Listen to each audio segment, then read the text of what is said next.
fix this real quick because I realized I did not get that swapped out.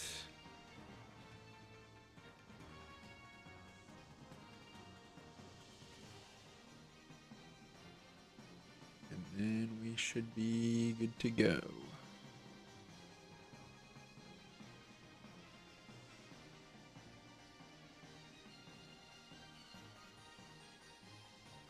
There we go. All right.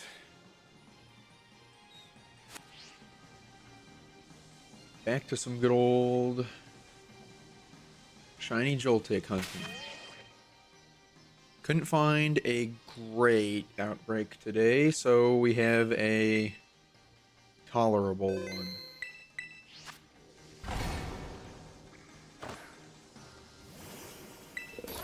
We'll have to see how good it ends up being.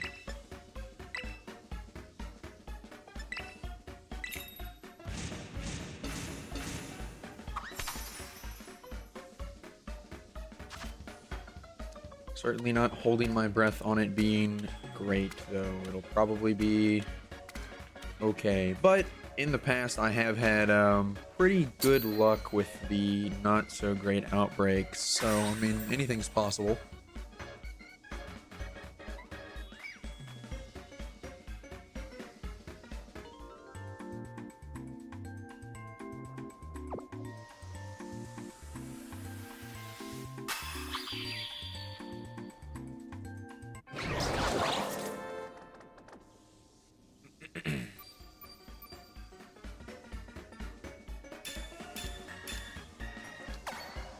We shall see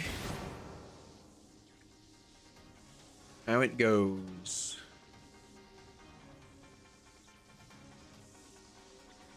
I did have one of the outbreaks that I thought might have been good. Turned out to not be, but I did end up finding one random shiny Joltik before doing anything with that outbreak at all. I just pretty much reset my encounter power sandwich to see if it would be any good. Also, I think we have a shiny right here to start us off. Indeed we do. Already off to a good start here.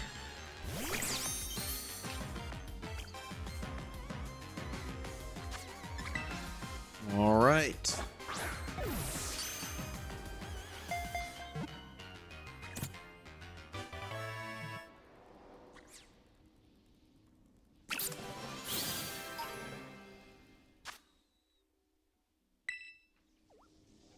Alrighty, good.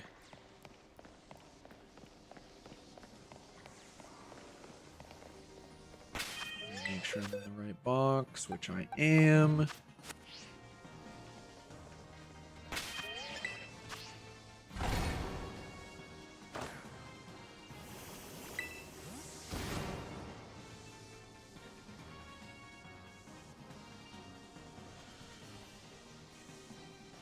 Yeah, the only thing is just, it's not going to be as many Joltiks as some of the previous outbreaks have been.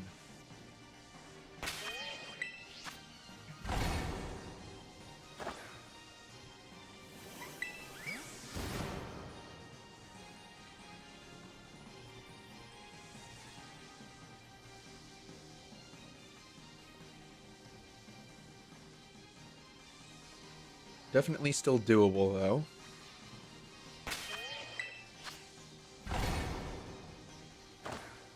Better than an outbreak on the Switch 1, that's for sure.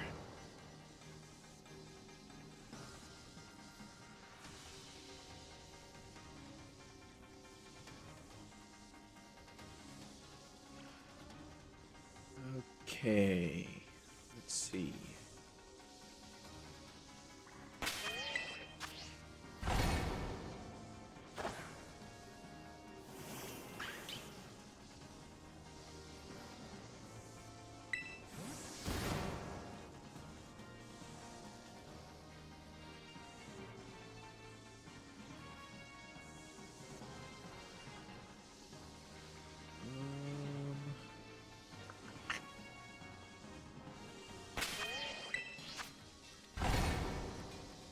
And this is pretty much it. We're locked in.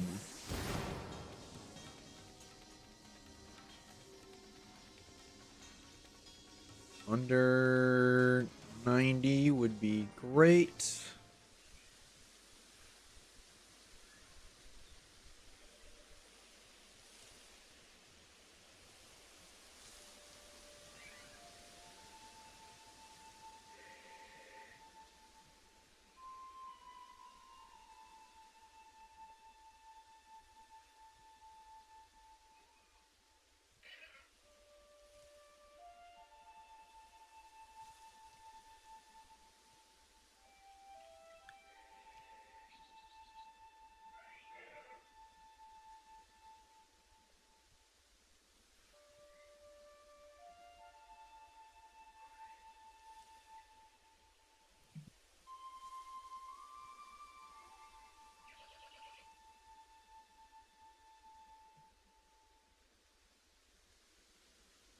Okay.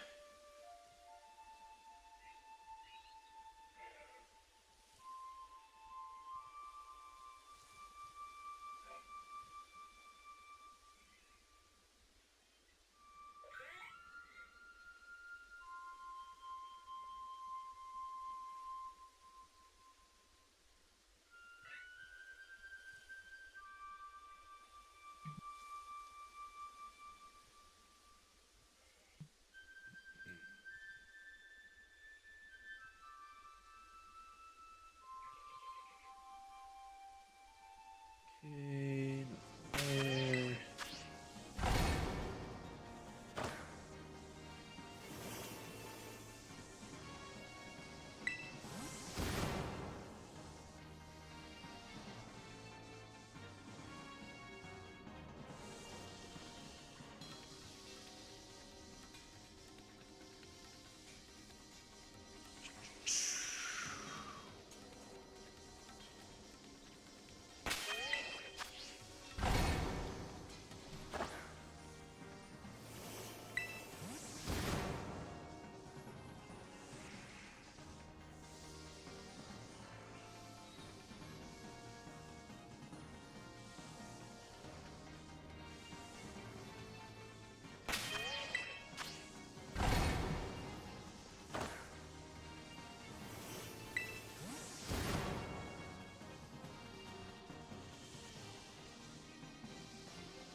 Alright, I think they're spawning in a little bit quicker, so I need to really just do my checks a little bit faster. And reset. At least it feels like they are, but maybe it's just because there's more non-Joltiks spawning in.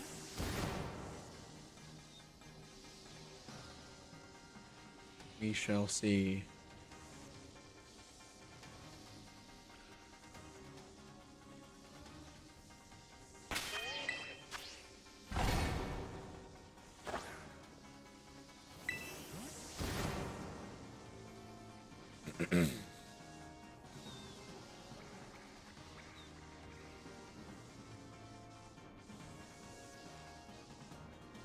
Lighting on Blustle if it's really close to a charge stone. It's kind of crazy almost. Chest green, yeah. Just a little faint green in the distance.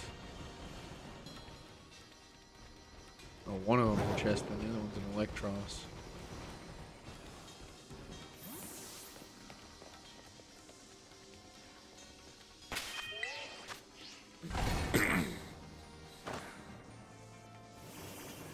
Yeah, I highly doubt I'm going to be finding any shiny Joltik that are way, way back there.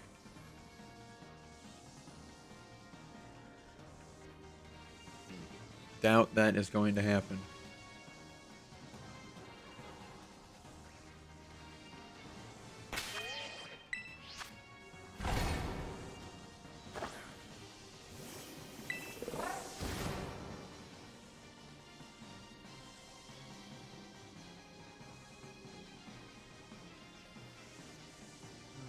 Okay.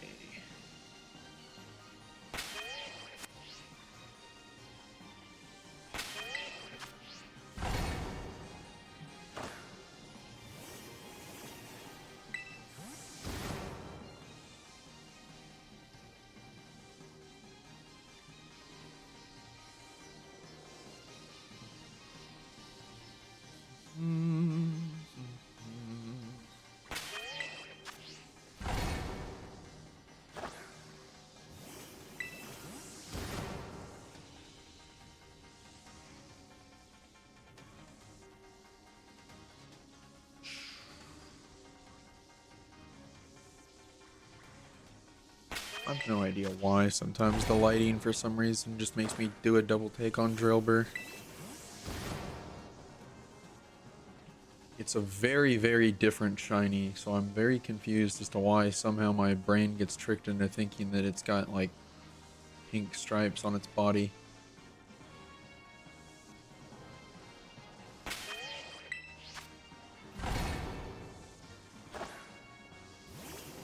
Doesn't happen a lot, but from time to time it does.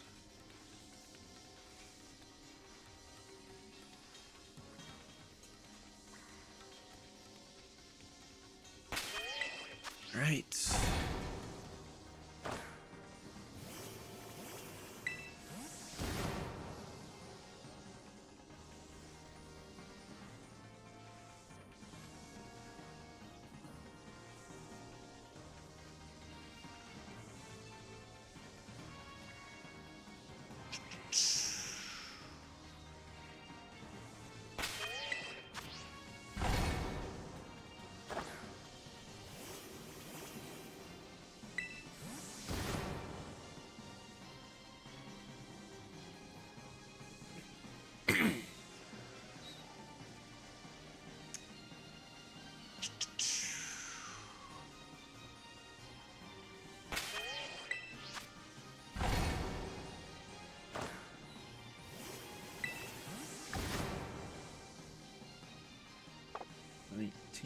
More minutes.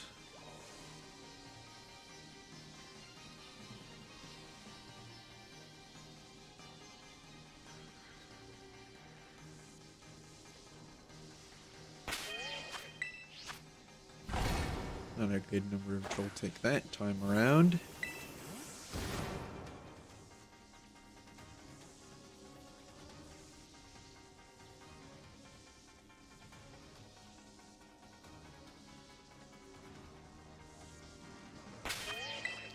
Like I said, this outbreak is decent.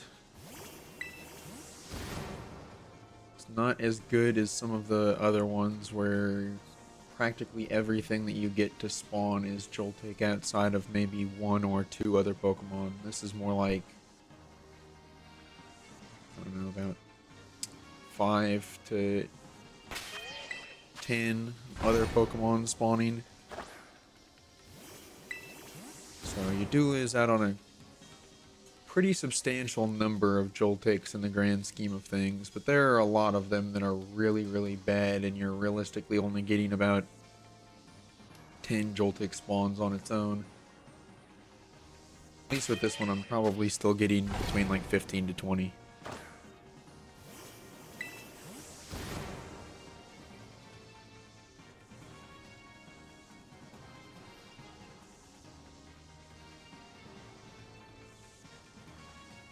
Give or take.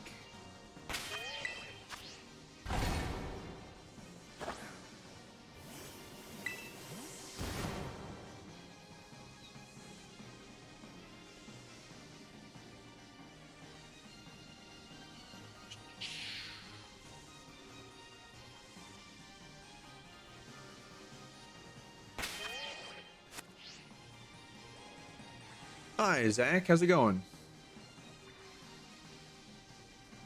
Welcome in.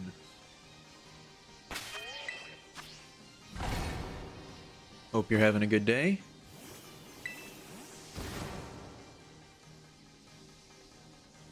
I am currently shiny hunting for mini-marked Joltik.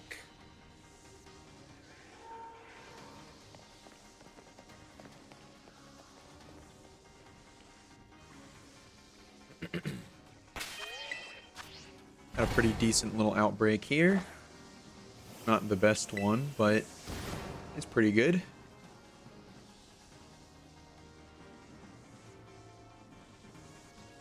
Just barely started up the stream, but I did find one shiny as soon as we started. We are currently looking at 16 more minutes to see if we can find any more before we go check on them.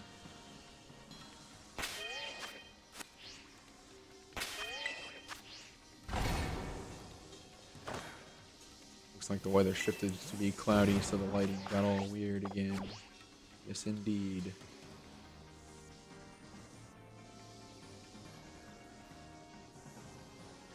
Some spots make it a little bit more difficult whenever it gets like this to spot. But it varies.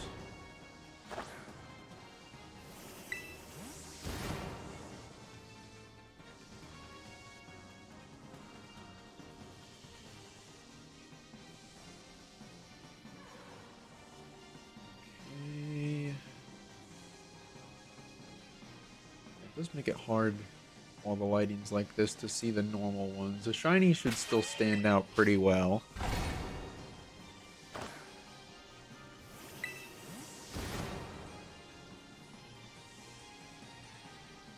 But I can't tell exactly how many I'm getting without spending extra time, but it's kind of irrelevant. If I don't see a shiny, then it doesn't really matter.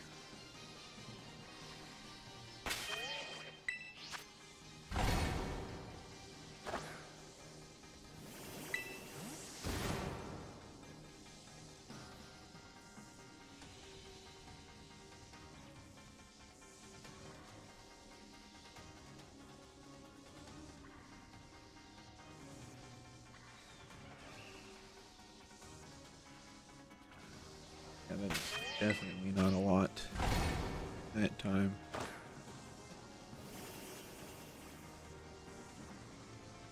It's alright though. Still got 14 minutes. Still a pretty good chance at finding a second one. Never really a good judge of the sizes. There we go, the lighting shifting back to more normal. That's better. It was only the first one, so I don't really have any other examples fresh in my mind. But I don't believe that the one that we caught is a super solid contender. Could be wrong though.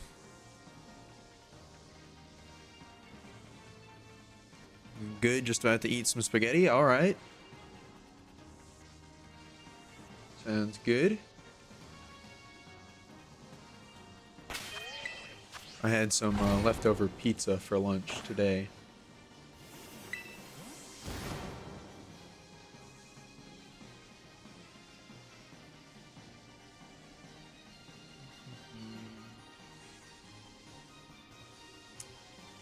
Let's see, nothing there. Yeah, even if any of these other Pokemon in the background ended up being shiny, I highly doubt I would notice them from the distance they're spawning in most of the time. But it's possible. I've surprised myself before. These ones are like really, really far away if it's those ones in the back. The ones on the left, obviously, I will more than likely be able to tell. Unless it's Elekid. That one, that's a coin toss on whether or not I'm going to be able to question its capabilities of being shiny or not. From a distance or to the left of me, honestly, because with that charge stone right there, its lighting might look weird already.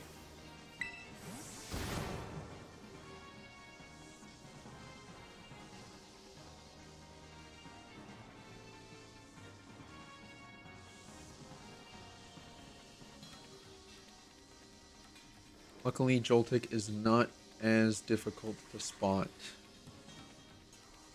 Surprisingly a lot better than I expected, honestly.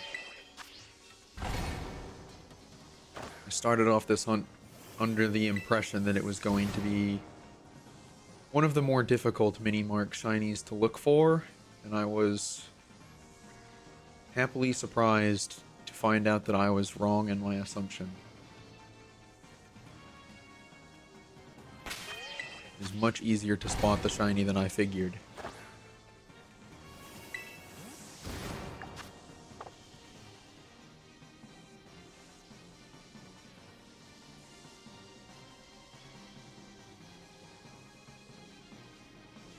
Which is definitely good news, because I will need it. The other targets are definitely not going to be good. I know that for a fact. So those ones are going to be a lot of fun when we get around to doing them. But I might as well finish up Joltik first before trying my hand at any of the other targets.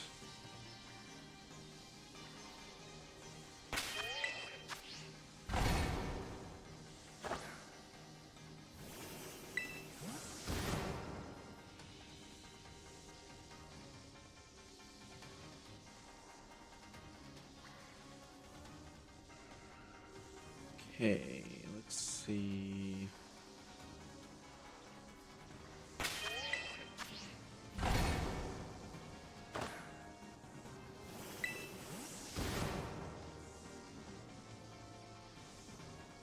What's my favorite Pokemon game from how good the trees look? So you're asking like which one's my favorite graphically?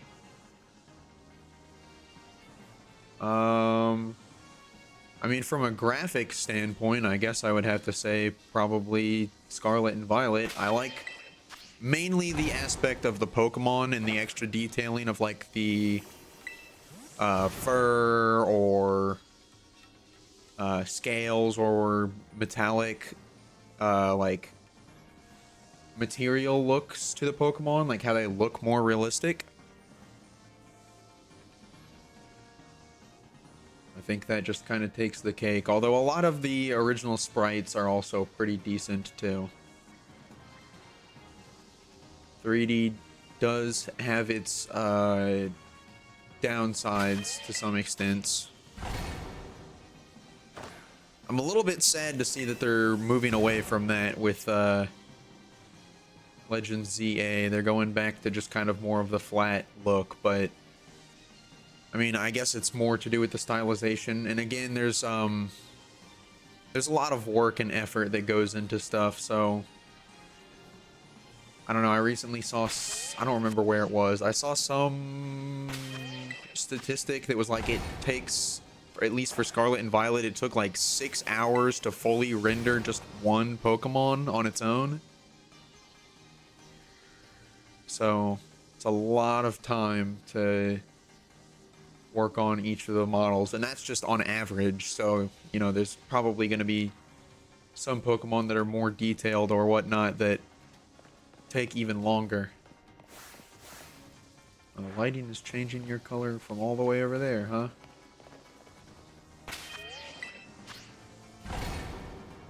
But from a general gameplay standpoint, or just a vibe or story, I don't know, it might also be more along the lines of the age that I was at the time, but I am a huge fan of the Black and White and Black and White 2 games. So really hoping we see remakes for those soon, but who knows?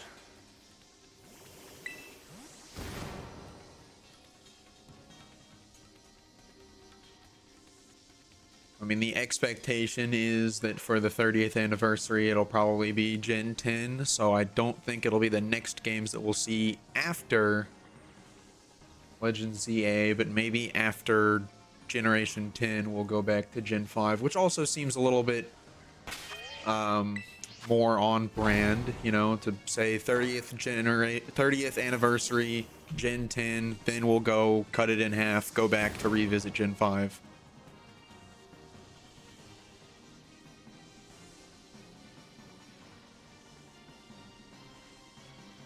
Yeah, I know. Yeah, that much time. I mean, granted, I am not the type of person to like heavily complain on a lot of things whenever it comes to development. It's not like I've developed a video game of my own, so I understand, like, there's a difference of, you know, people are allowed to, as a consumer of a product, yes, you expect high quality and whatever, but for me, generally, it was like, the game functions, the game's fun, it's got a whole lot of Pokemon in it. That's kind of the main point. You're not necessarily, I don't think anybody realistically should be saying, I played the Pokemon game for the graphics, because that's just not true. You play it for the creatures, and if they have plenty of them, and they have new ones, and they have a good, compelling story, and a lot of various things for you to be able to do, then, you know, that's all that you need. And I mean, the sales speak for themselves.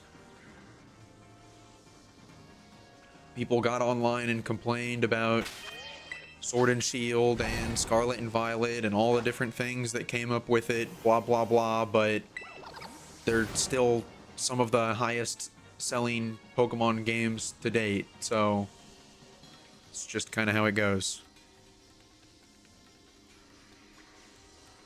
And the other thing is, at least unlike a lot of other companies, they eventually, maybe it does take some time, but they eventually do something to fix a majority of them, which they did. They fixed a lot of the really like game-breaking glitches and bugs pretty quickly, and then the Switch 2 console came out and they said, here's a free upgrade to make it where it performs better.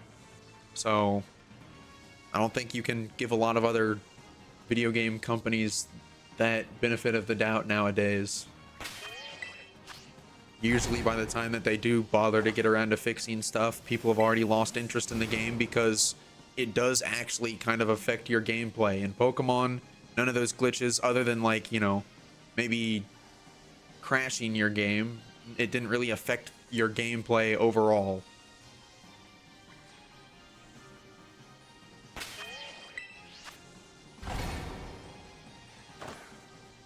People just like to complain and be negative, really. That's all that it boils down to.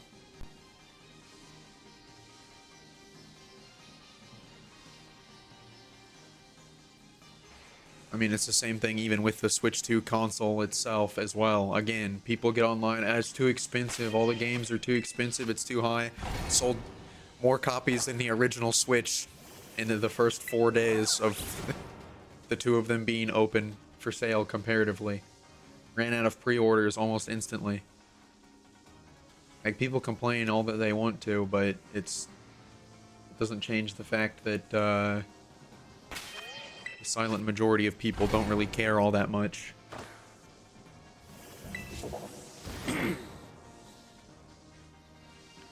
Not to say that they're invalid. I think it's valid criticism, all of it, but there's not very much that you can do beyond that scope. You can try to convince people not to buy whatever it is, to set an example and tell the company that they can't keep getting away with it, but it's not really going to happen, unfortunately.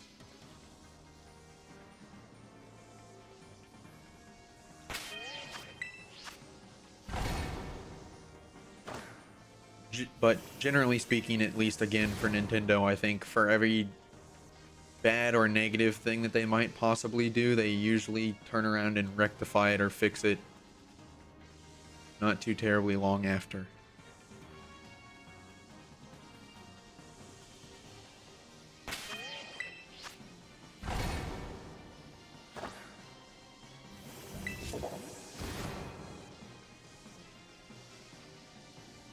Yeah, they branched out into adding some more of the unique types that were not used.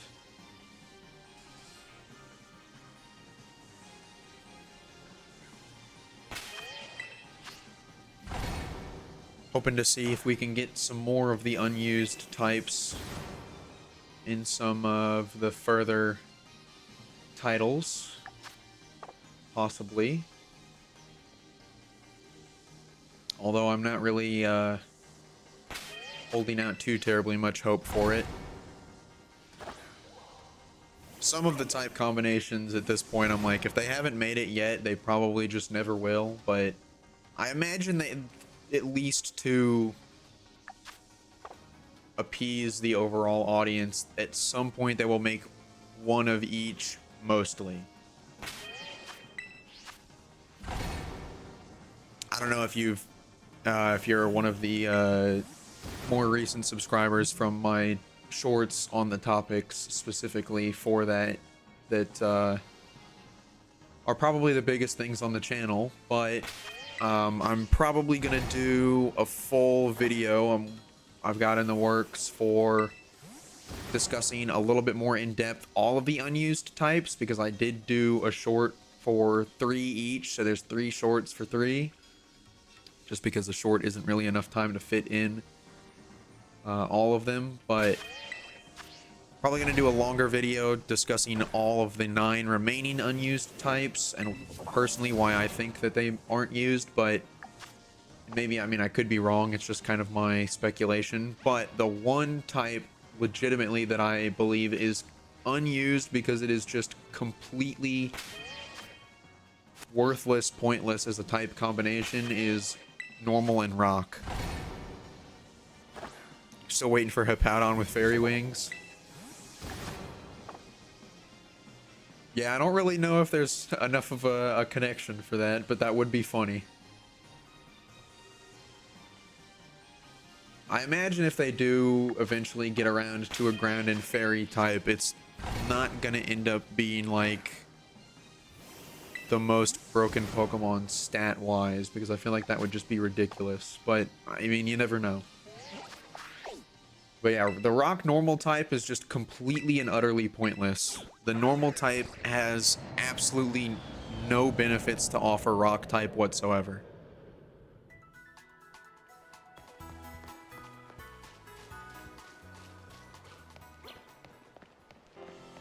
Alright, just got the one Joltik to check, I guess. We'll see what we're looking at. Not expecting much of anything. And that's right. A pet rock is a normal rock type. Yeah, pretty much. I feel like if they did end up doing that just for the sake of covering all of the types and have all of them be used at some point in the future, they have to come up with some ridiculous ability or something to help it out, because it is just entirely useless.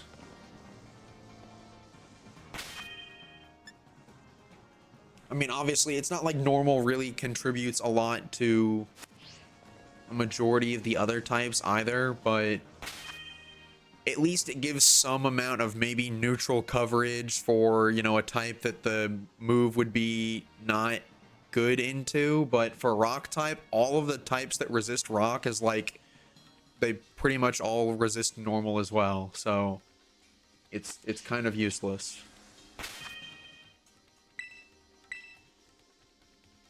And then obviously you have the 4 times weakness being tacked on with fighting, which is why a bunch of people are like, well, that's why they haven't made another rock dark type since Tyranitar. Which I also partially agree with, but I also think the rock dark typing is not quite as bad as people make it out to be, but it is not great, that's for sure.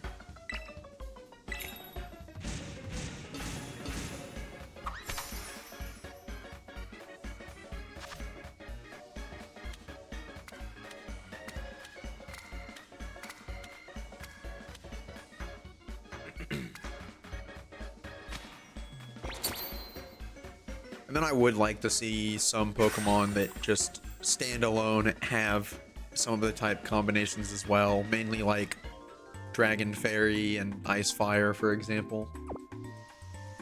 Although Ice Fire is a very interesting one to think of, so I think it's a very unique and cool, fun concept that they did for a type combination that virtually does not make any sense to be a reality. So that one's kind of up in the air on if they would ever make another Pokemon to have that type combination or not.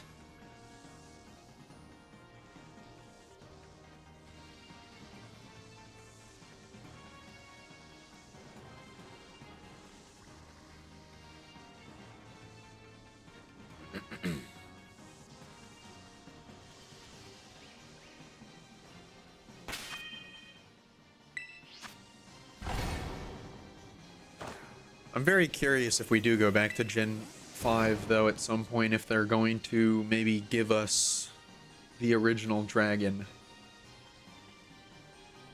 With Reshiram, Zekrom, and Kyurem all fused back together into one. I mean, I feel like that kind of has to be where you go, but we do still need a Fire Fairy type. This is true. I think, personally, I feel like that is one of the more likely types to have next. I almost am certain that that type has a very good chance at being in Gen 10. Out of all of the unused ones, I'm rooting for that one the most, because I feel like it's the most realistic, just because it's more unique, unlike half of the other ones. I mean, 4 out of the 9 that are unused are normal type combinations. And then Ice Poison, personally, I think is unused, because it's just like, it's incredibly difficult to come up with a concept that feels realistic for a Pokemon. I don't think you have a lot of good things to work with. Yeah, if they just skip over and make a Gen 8 if they skipped over Gen 7 as well, that would be crazy. It would be even more crazy if they did Gen 7, then did Gen 8, and then came back around to Gen 5. I think this one is shiny over here. Yeah, it definitely is. Right? No. It's not. Why are you super bright and this one over here wasn't? I don't know. That's weird. Oh well.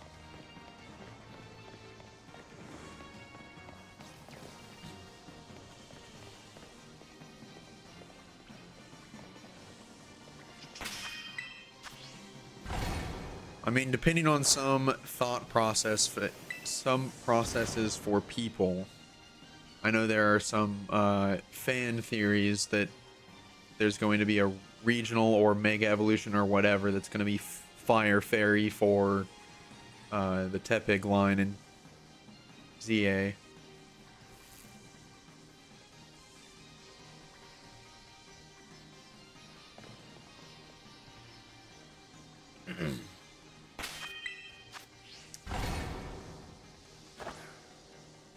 Yeah, do a Gen 9 remake and then Gen 5. That would be ridiculous.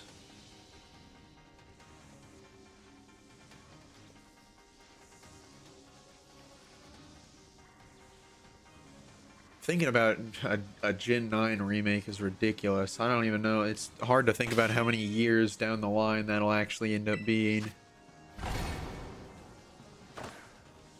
We'll have a whole entire different concept of consoles and the way that we play games. I don't know, who knows, maybe Pokemon will be on PC by then.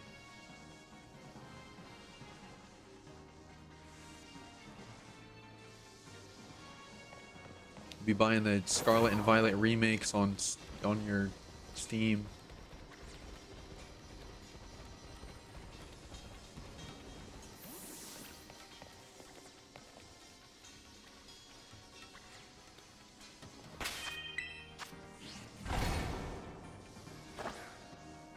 It is crazy to think about the future of Pokemon. You always just sit back and think, like, how long is this going to run for? I mean, it's the highest, grossest selling franchise in the entire world.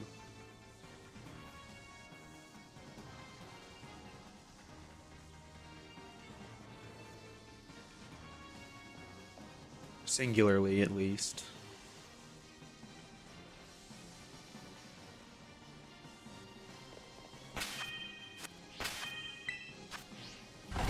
You're just kind of questioning, like, how long will it actually run for? Because obviously at this point it's making so much money that, yeah, you would want to try to run with it for as long as possible, but it does not look like the train is slowing down anytime soon, though. They still got a long way to go before people start to lose interest in this franchise.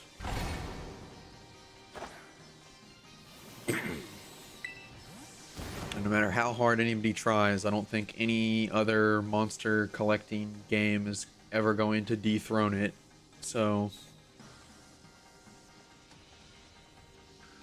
Maybe it'll never die. Maybe we'll be sticking around with Pokemon until the end of time.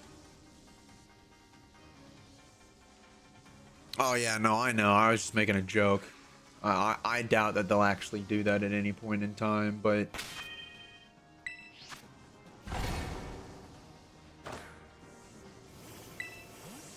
definitely not anytime soon would that be a reality, no. Especially not with, again, how well the Switch 2 sales have been. They have their own corner of the market. Pretty much, almost to an extent, a monopoly at this point, really. I mean, obviously not entirely, but essentially they do. And they're the only video game, like, major video game company that still exclusively has a lot of household name titles.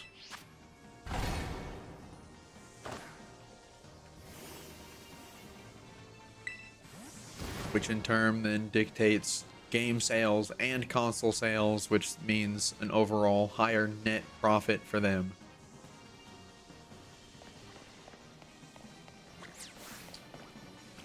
Man, these charge stones are being really finicky with lighting up like one Joltik in particular.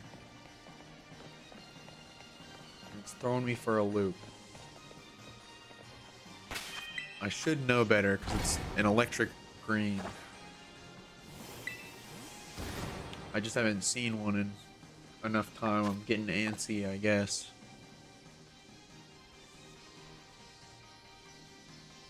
My brain's falling back into uncertainty mode.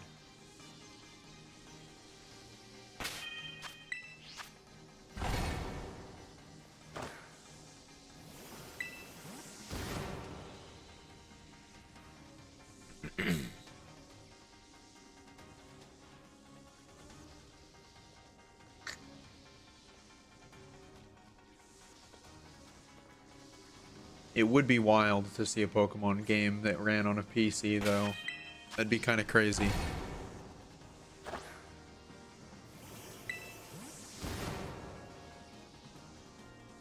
Hopefully you wouldn't have anybody complaining about graphics at that point in time.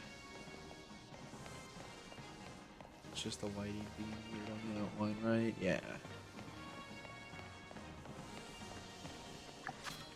I mean, this cloudy weather affecting the lighting in caves is really nonsensical.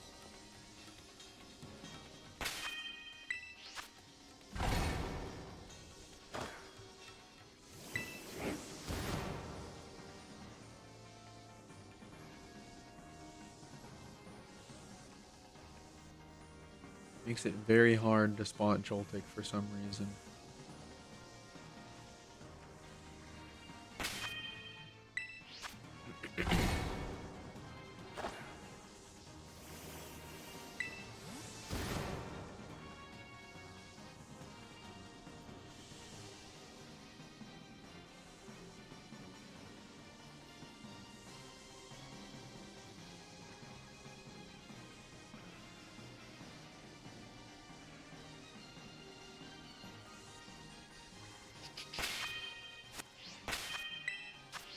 I am still going to keep myself away from leaks, but I know that there have been leaks on supposed Mega Evolutions that people are putting a lot of trust in. But maybe some of those will have some fun types. Oh, ad break. Let me go get some more water real quick.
What do I think Gen 10's gimmick would be? I don't know if it'll be Gen 10 specifically. And I don't know at this point with the fan game for the idea of fusing everything, but I think fusing Pokemon is a really cool, unique thing that they could do, albeit very limited, like how Mega Evolution is. I don't think it's something that you should be able to do with every single Pokemon. But with the concept of, you know, Kyurem and Reshiram in Gen 5, more specifically. But then obviously, you know, I kind of have like Lunala and Solgaleo with Necrozma and stuff like that. But with the concept of like future Paradox Pokemon, specifically in the example of Iron Valiant being a mixed combination of Gardevoir and Gallade, which is a future Paradox Pokemon, and then as some people have pointed out, like how Roaring Moon kind of is more resemblant of Mega Salamence, which was a previous gimmick. I feel like that could be a slight connection to the concept of fusing Pokemon being a future gimmick. I don't necessarily know if it'll be Gen 10, although it feels like that is also still viable. But I don't know. At this point, it is really hard to think about like what gimmick could they possibly come up with else, because Dynamax seems like, okay, we make it where the moves are like really, really super strong. Z moves are, you have one move that's really, really super strong. Terastallization, what if the Pokemon had an additional third typing, or they could just boost a type that they already have and offer up more defensive options for a Pokemon. Defensive, offensive, whatever. You mix up the typing of the Pokemon. Mega Evolution, what if we increased the base stat total of a few selective specific Pokemon and maybe sometimes gave them like a more competitive ability, like Mega Kangaskhan's, for example, where it gets to hit twice. Stuff like that. It does really pose the question of like, what else is there? But I don't know. These people are constantly surprising us, so who knows?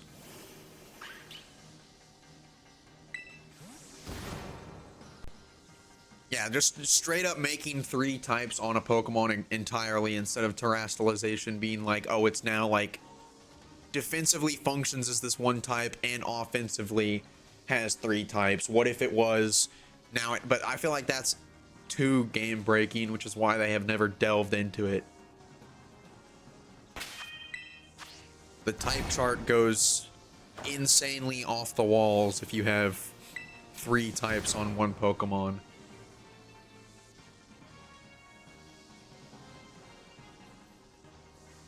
People already get confused by type matchups, and now it's like, okay, how am I supposed to understand any of this? It would definitely be cool, because I mean there are plenty of Pokemon that realistically, arguably, could have a third type that they don't, but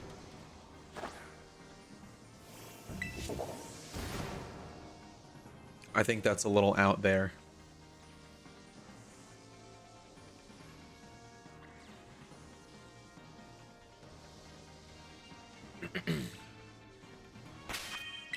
That's really the only one that I've thought about, though, because I genuinely don't know what else they could do. The only other thing that I think, especially with Legends ZA, it does show that they are trying to move more, even more into that direction with, like, the way that the battle is going to work, where you can, like, kind of functionally get your Pokemon to dodge.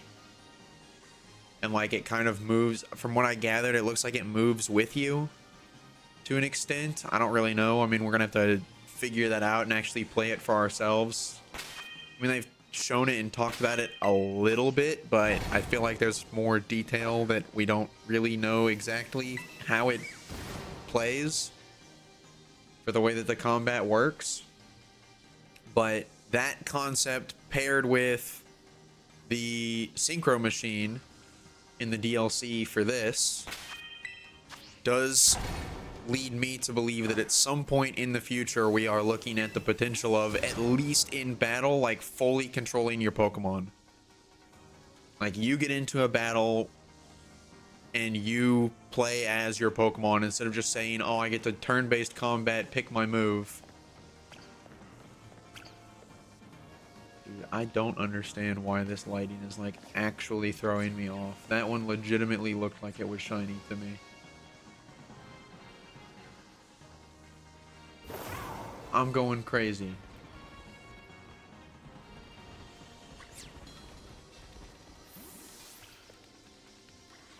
I don't necessarily think I would consider that as a gimmick, but I do feel like that is something that is headed our way in the future.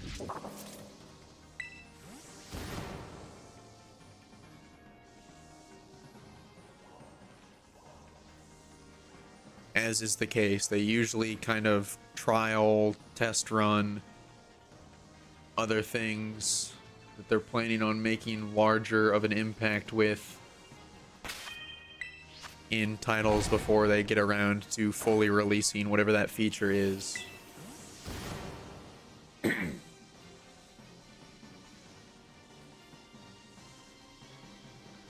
Hi, Ash. How are you doing? Okay, I'm not gonna look at that Joltik. It's that same spawn every time that looks like it's shiny, and it is not. So can we be friends? I don't really know too terribly much about you, and I don't know if you know too terribly much about me, but you're more than welcome to hang in the chat and we can talk.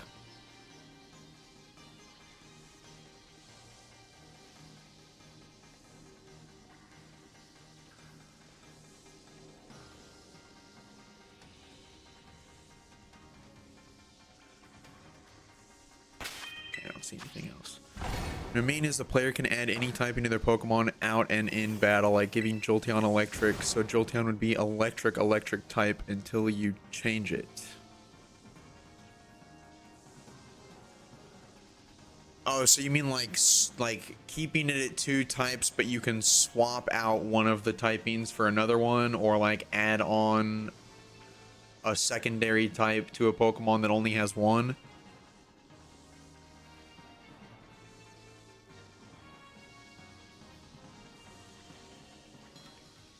I too am a massive Pokemon fan.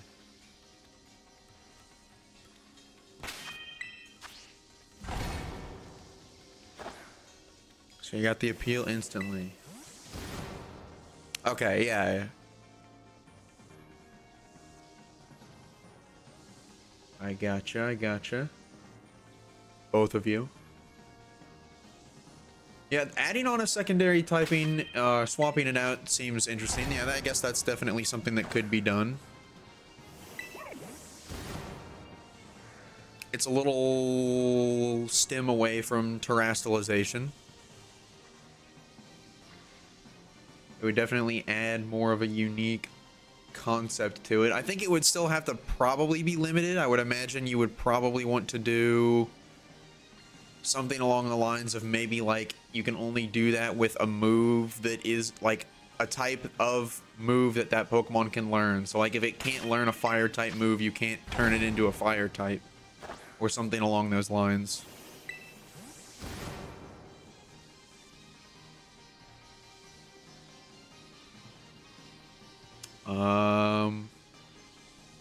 I mean, I guess I don't really need to know anything else.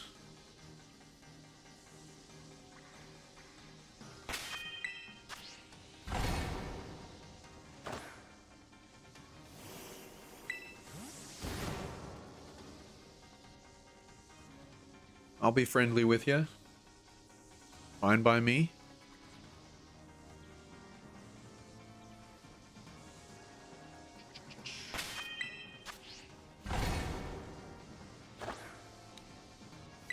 Boy, oh boy, it has been quite a while since the last shiny Joltik.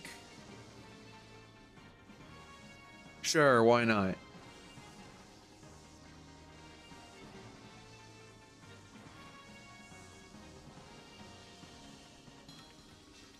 We can be friends. I'm friends with anybody that comes into the chat to hang out. Have a conversation, talk about Pokemon stuff, talk about other stuff if we want to, whatever.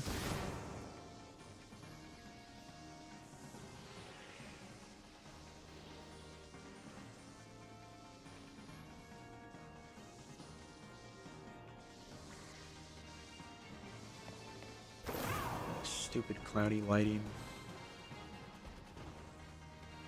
Still not shiny there either. Your game's idea was because of where you live. Talking about the fan game? Like you made a fan-made game based on the area that you live?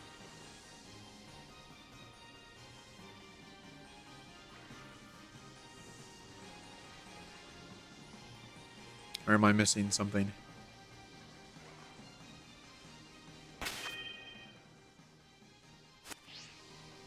From Israel, notice that the Mediterranean area is unrepresented. That is true.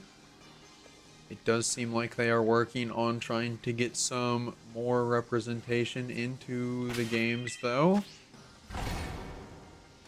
Slowly but surely.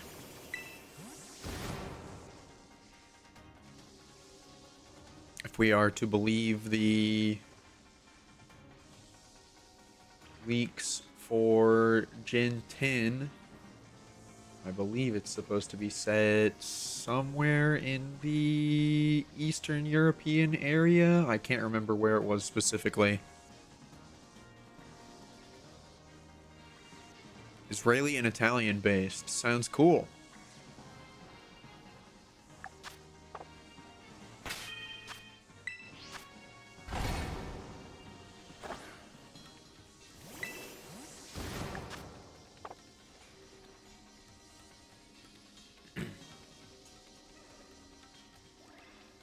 Hunting one more shiny Honedge so you can complete the line and shield.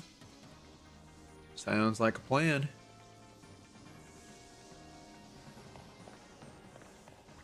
Yeah, in between hunting, I mean, I'm probably going to try to finish up this hunt as much as I can. But I'm also working on another very large scale shiny hunting project, which involves me doing a lot of Dynamax adventures. So if I do not end up coming into a shiny Doughblade at some point from doing those, so probably be some of the first Pokemon that I intend to shiny hunt in ZA. Will be the Honedge line.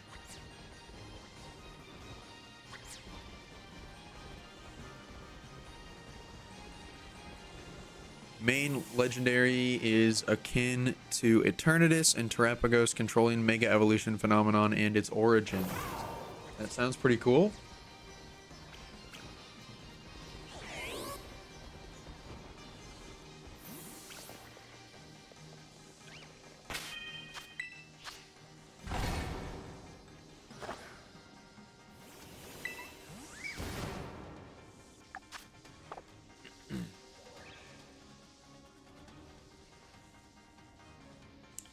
I don't remember if I'm misremembering this, because I know it's very loose, because it's more of just like the idea. But is Mega Evolution slightly tied to Rayquaza, kind of, sort of, or not really? Because wasn't the whole thing that like the meteorite fell from space and people wished on it, and Mega Rayquaza doesn't need you to have a Mega Stone, which makes it unique? Not saying it's like directly tied to Rayquaza specifically, more of like that storyline kind of intertwined a little bit more. I guess not the creator of it, so having a Pokemon that's akin to the actual creation of it is definitely cool. That's a sleeping Chespin. I thought that might have been a shiny Joltik.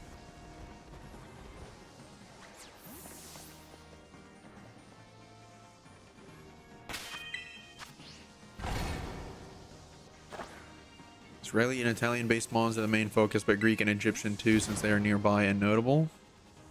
Yep, sounds good.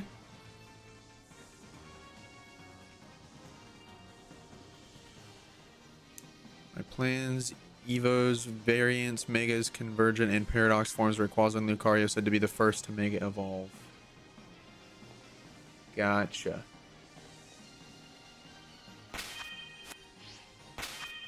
Yeah, I'm kind of curious as to why they never really did any other, like, original variation Pokemon like they, or legendaries like they did with, Kyogre and Groudon. They haven't really done any, like, this Pokemon is extremely ancient and has its origin form. Every other Pokemon is just like, it mega evolves or it has nothing. I mean, Eternamax, Eternatus. And I guess technically speaking, Kyurem, still yet to be seen, will have the original dragon. Italian area is post-game DLC after Israeli cleared while hinting on the Italian area. Makes sense. Sounds like an overall pretty solid framework. New Varoom Evo.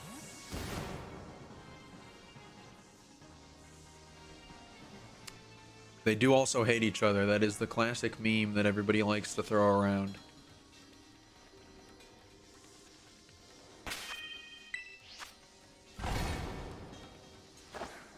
I guess realistically, there's not a whole lot of other legendary Pokemon that are in the legendary category because they're like ancient beings that fully created something. I mean, they did, or I guess I'm being stupid now. They did origin forms for Dialga and Palkia.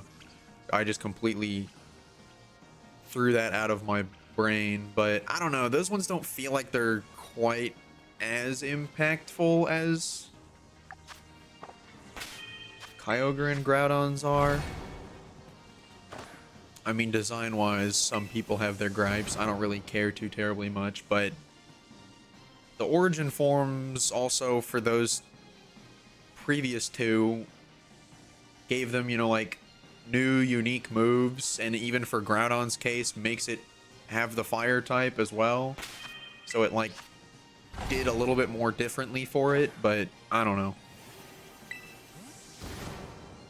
More similar to the Starmobile race car and Formula One inspired, since they originally are from Italy. Oh, okay.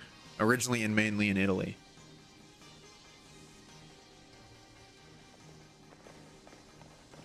That sounds pretty cool. Is it like a full-on evolution or like a mega evolution?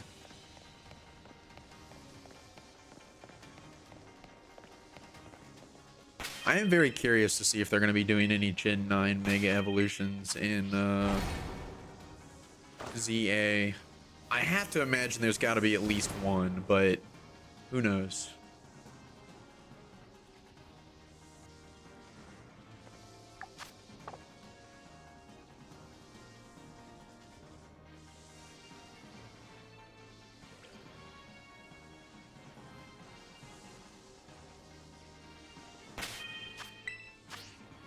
This is just really, really unlucky right now. Electric Steel. Electric is the most speed-based with speed boosts. Yeah, that makes sense. Sounds good.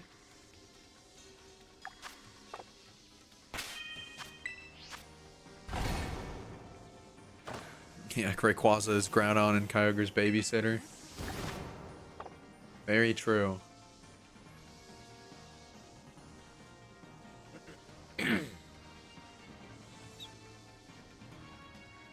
They are kind of the only, like, legendaries that have ever directly been shown to be in, like, direct conflict, which is very interesting, because you feel like it would be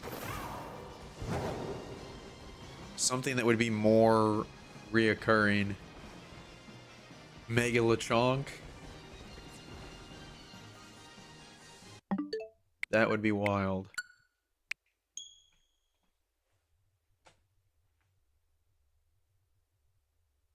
Yeah, I gotcha. Electric type definitely seems like it makes sense.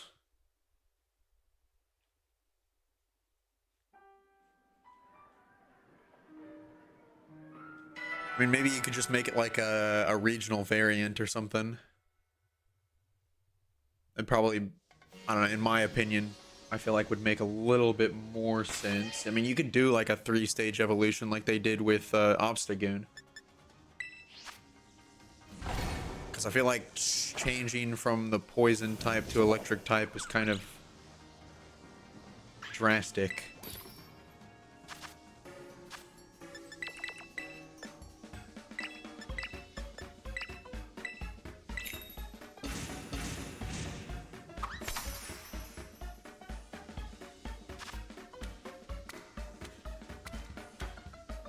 But it's definitely a cool idea, for sure.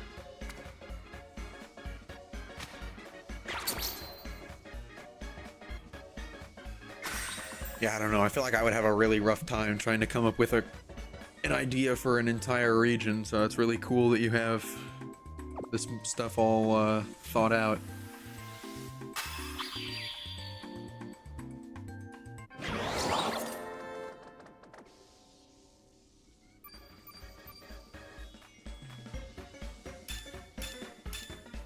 Yeah, level scaling with an open world definitely would be cool. I hope that they can actually... I mean, with Scarlet and Violet, they kind of went a little bit that route, so I'm hoping that we'll get some more of that in the future. I mean, from the Terra leak, it looked like they had some pretty solid foundation for things that they were hoping to do for the future, so we'll see how well any of that comes out.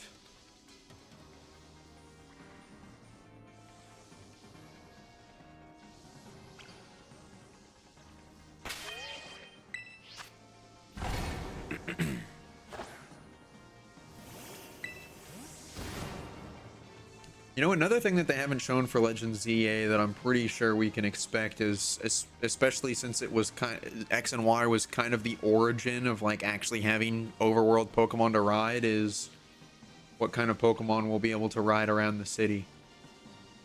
Go-Goat for sure, but I wonder what else might be available.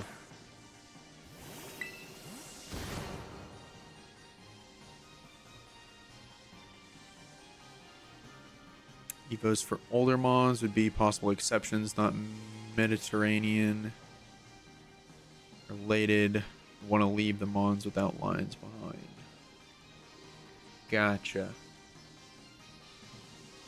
Yeah, I mean, not every single Pokemon has to entirely be tied to the region unless you wanted to do like a Gen 5 complete reboot, make a whole new Pokedex.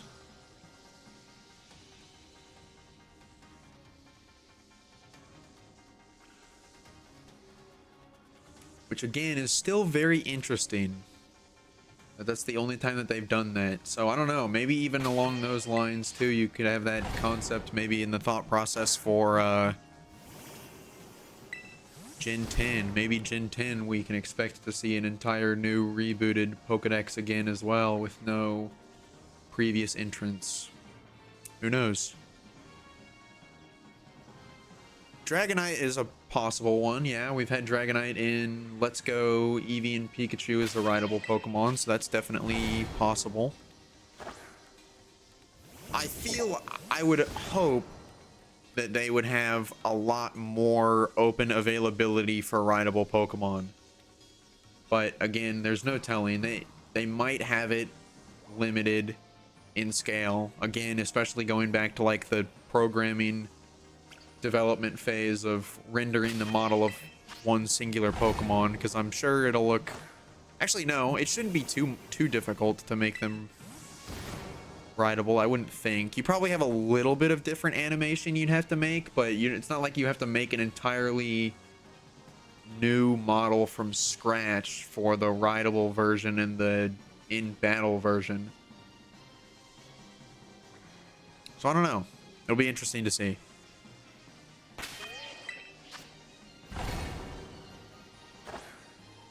Kalos was the second area originally. Someone else suggested Illy based on region, and then the idea was accepted to swap it.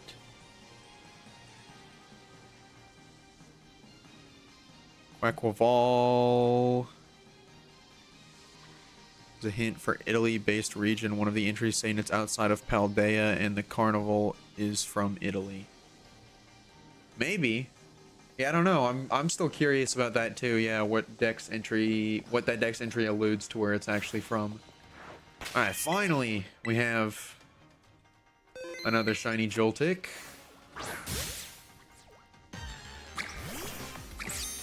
It only took about an hour.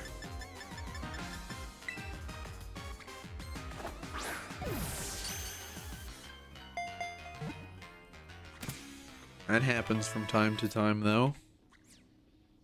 It's usually the case with these types of hunts. A lot of ups and downs.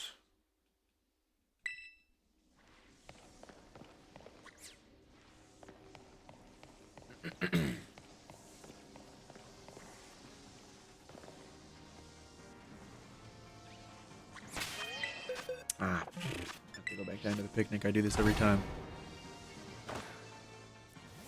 Mastiff line is Yakuza, which is similar to the Mafia, or as said in an Italian mafioso. Yes. Thank you. Not super duper confident that that one will have the mini mark either, but you never know. I highly doubt I will be able to accurately predict which one will have the mini mark at any point in time, because it's kind of hard to tell.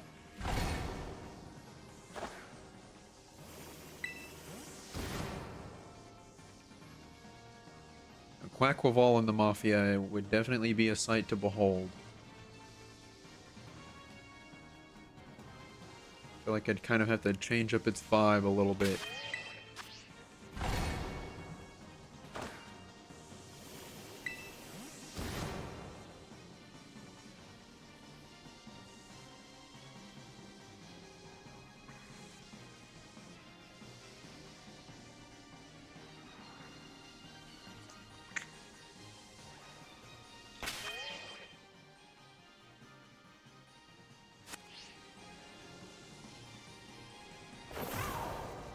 Yeah, that's right. Greece makes sense because it is called Project Gaia, if I remember correctly. It's like the code name for it. So yeah, I mean, there's definitely a lot of possibility for mythology-inspired Pokemon, which again goes back to the idea we were talking about earlier for the introduction of a fire and fairy type. I feel like fairy type seems like it would be very prominent in a mythological-based region. Dolphin is Greece's national animal. I did not know that.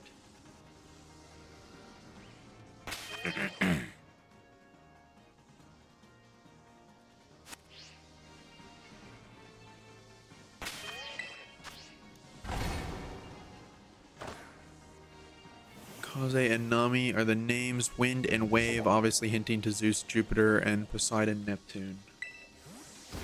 Oh, I don't remember seeing the. I mean, I didn't look at any of the stuff in depth. It was just like little bits and pieces of like people posting on Twitter or Blue Sky that I saw. So I didn't actually see the titles for the games, but yeah, that makes sense.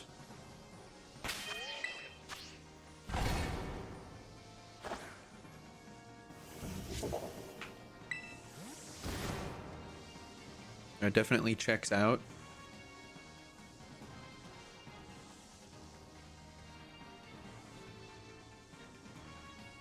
It is kind of funny almost thinking about how that would be the almost opposite comparison of the coin, where again, like we were discussing Groudon and Kyogre, where one of them is clearly better than the other. If we had a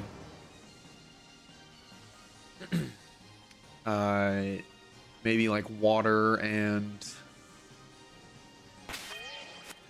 electric type legendary, where the water type is now on the weak side, or even if it was flying type either. It's also a possibility.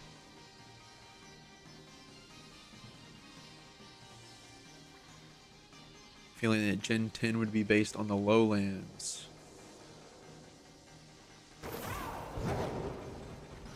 Yeah, only time will tell. There's no telling exactly, and I mean, I don't know, who knows, maybe they, because of the Terra leak, maybe they changed a bunch of stuff around.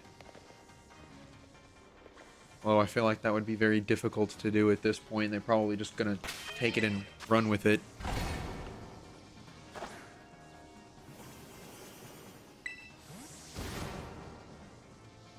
Grounds and yeah, I remember Poseidon being related to earthquakes as well. I mean, that is kind of how earthquakes realistically function as well. To a degree, most of them generally take place somewhere out in the middle of the ocean and then they make their way to land.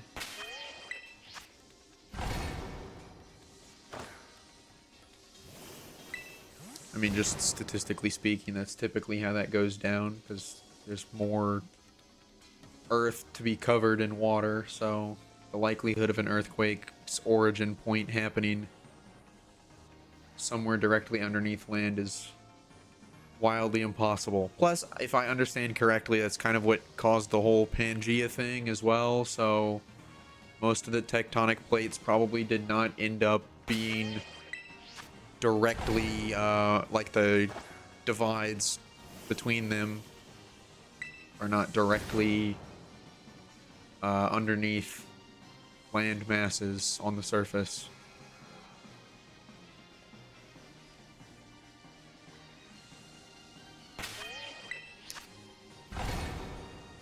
Moon, sky, weather, and gods of lightning, thunder, electric, flying make the most sense. Yeah, maybe. I don't know. I feel like it's going to end up being too similar to Thunderous if they do that. I mean, they could make it a definitely a different approach, but I don't know. I feel like electric flying is not quite as interesting for a legendary.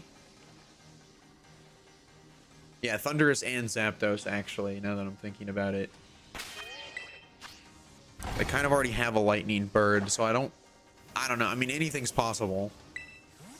I feel like it's probably going to end up being something a little bit different, but who knows?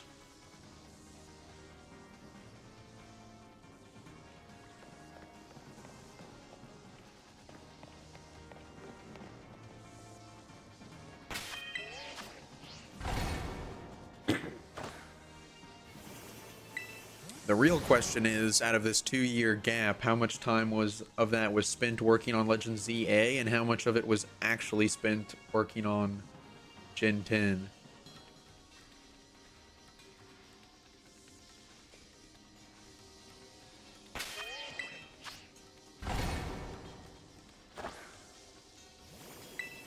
That's true, yeah, they're not box art legendaries.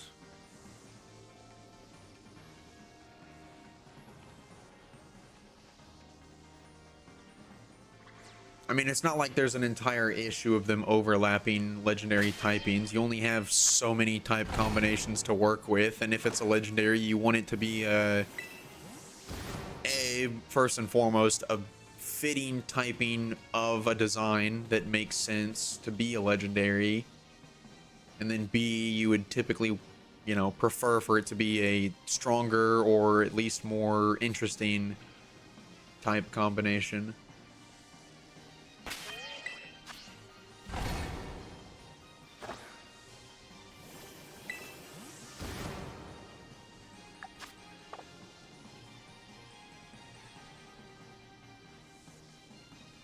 But I don't know. Generally speaking, I think flying type is, design-wise, one of the most limiting type combinations, because it's essentially like it's something that has wings or flies. I mean, obviously, but that's generally all that amounts to.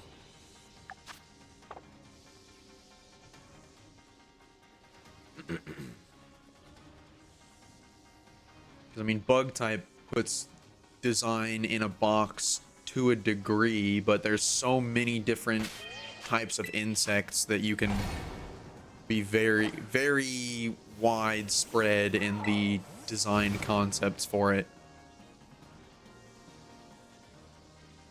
Make a part fairy on top of another legendary because of mythology related to the fairy type. Yeah, I think that would be a little bit better, probably, is doing some type of fairy type combinations with them.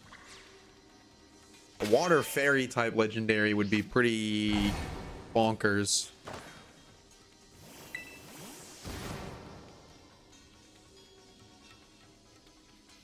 Well, another one outside of Tapu Fini.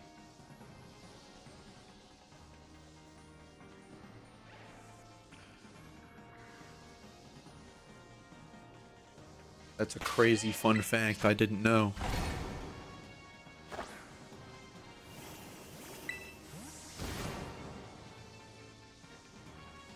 Bonanza was a really fun game. I enjoyed it.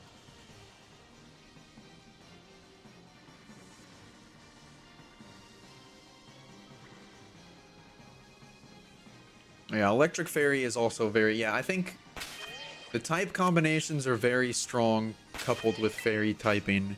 Fairy type just is a really good type all around, so it's very useful with a majority of other type combinations. It's just a really good type.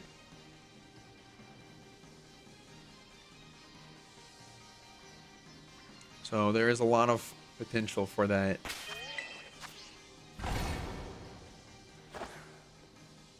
Yeah, I mean, it's predicated on the fact that it's strong against Pokemon that generally are viewed as not being as opposed, and then it itself does not have a lot of Fairy types weaknesses are Pokemon that are not seen very frequently.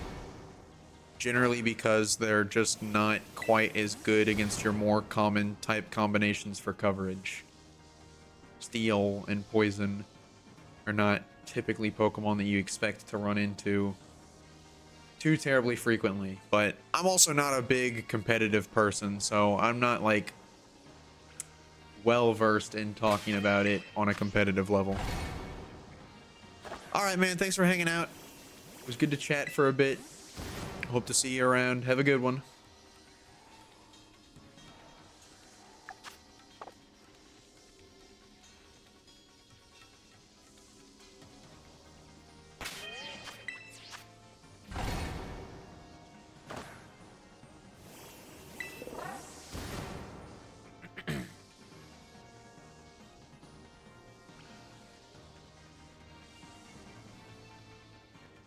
Electric types are your favorites. It's cool. I don't really know if I have a favorite type necessarily. A lot of my favorite Pokemon kind of reach across the board of a lot of different type combinations. So I don't really think I have a favorite type, generally speaking.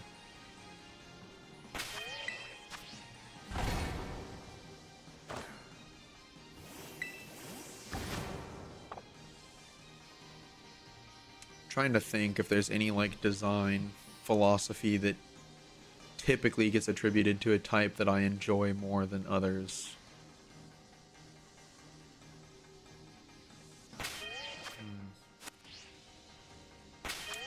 I don't know. I'm not the type of person that really has like a lot of Pokemon that I dislike.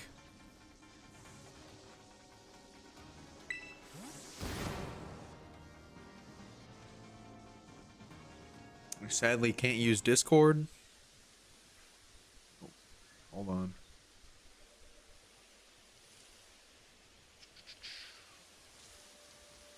Alright, I'm gonna get up and do some stretching real quick while the ads run.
Um, no, I mean, I pretty much just my stream. I'm hoping to get into a regimen of streaming every Monday, Tuesday, Thursday, and Friday around this time of day. So that's about it, really. Otherwise, I'm probably either working on other video projects or hanging out with some of my friends in real life, probably going to the movies or something.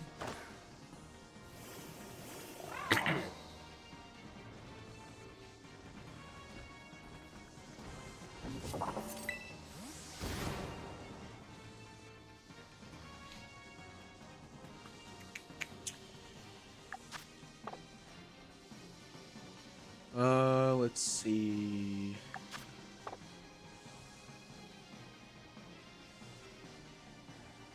Yeah, I think that's all I got, though. Just stream pretty regularly. Well, I appreciate it. You seem pretty cool, too. Yeah, I mean, that's mostly part of why I started picking up streaming in line with also doing YouTube stuff, just to be able to have the ability to converse with a little bit more people in the community. Yeah, I like your ideas, and it's cool to talk with you for sure.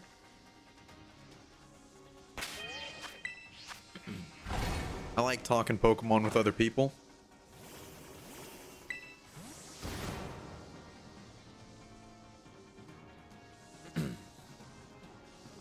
Out of my IRL friends, I'm pretty much the only like big Pokemon guy, so they're not. I mean, some of them have played a little bit, but they're very casual players, so not anything too terribly crazy. Majority of them stopped playing consistently around the time that X and Y came out, so.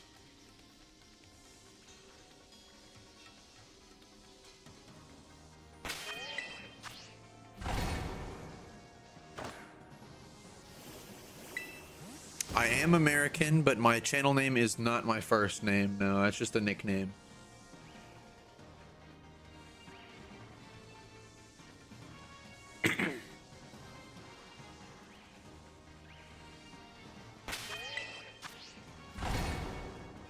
You can call me Zinzi. That's totally fine if that's what you want to go with.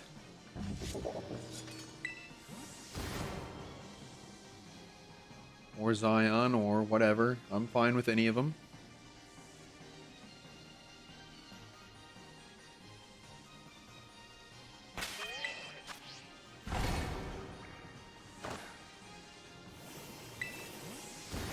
Whichever one you prefer, I'm totally cool with.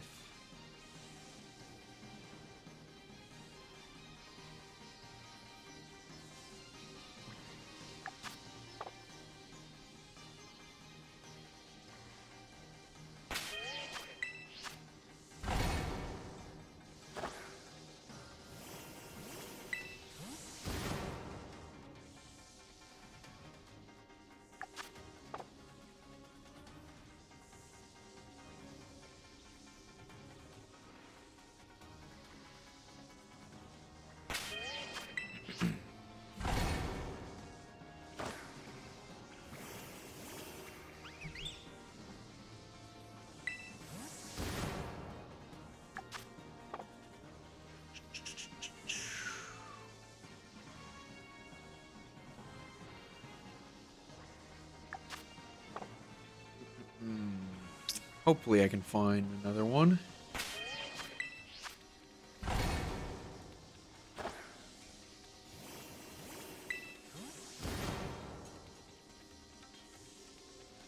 Yeah, I know about that.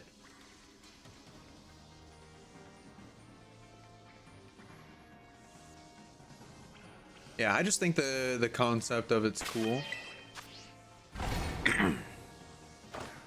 And it's a alliteration with my nickname Zinzi, so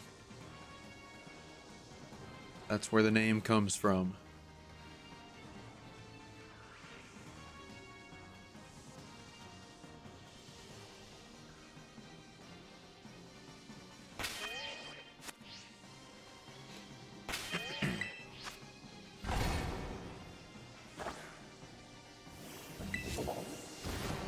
Yeah, I know there are people that have the name itself as like their actual first name. I am not one of them, but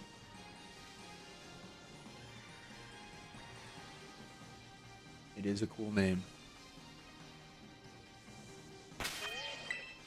Another idea is brand EO is inspired by pizza. Perfect Fire Fairy. Yeah, you do like a pizza version of Fido. Seeing as it's already a fairy type that is made of bread. It's a fun idea.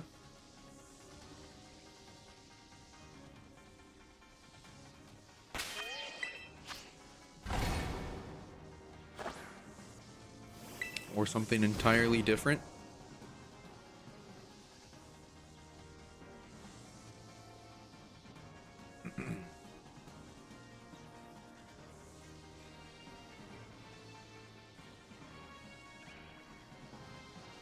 I guess you could do that, yeah.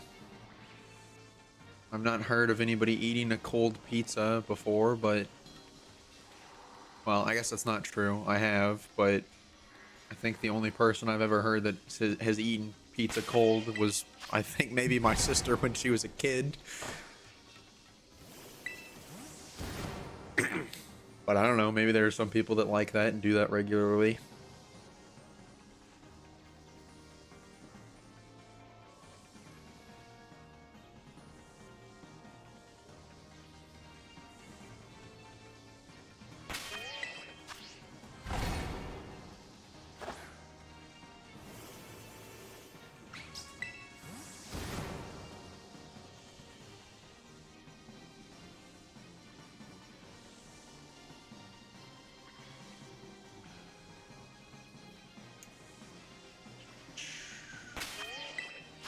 Kecleon's Chameleon, making it normal ghost.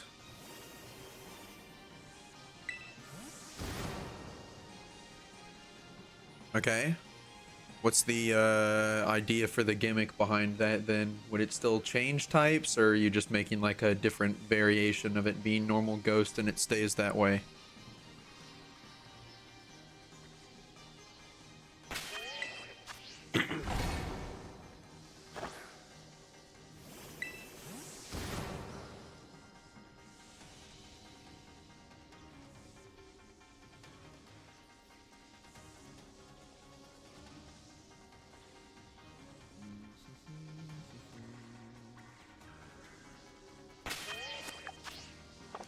Okay, I still have 4 minutes. I was about to say, did I run out of time again? And I just been looking this whole time without a sandwich active.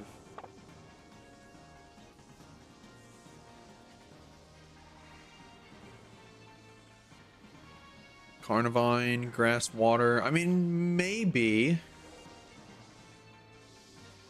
I mean, Carnivine, at least in Pokemon, generally seems to... I mean, in the way that they've...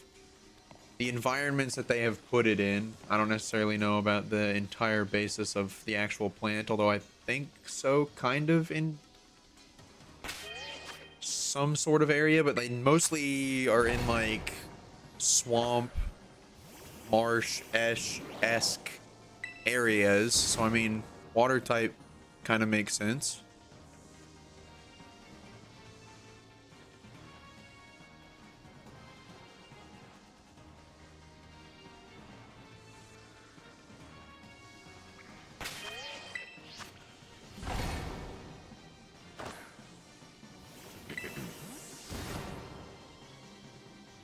Kind of surprised by the lack of grass water types, to be completely honest. We only have the Lotad line and Ogerpon's Wellspring mask form. But as far as like the entire basis of the Pokemon itself, we just have lily pads and that's it. I feel like there's plenty of other concepts you could come up with for a grass water type.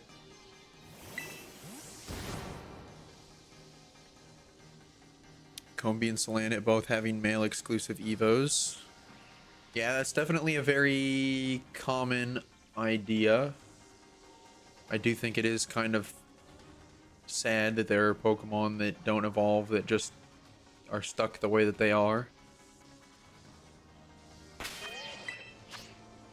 It's an interesting concept, but it is also weird to just say, okay, here's a Pokemon that's just entirely useless now. It doesn't do anything.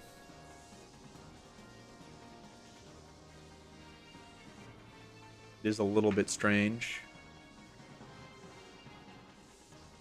Like, the idea of doing gender-only evolutions is a better concept, I think, with Pokemon like Gallade and Frostlass, where it's like, the Pokemon still has the option to evolve, but only a specific gender can evolve a different way.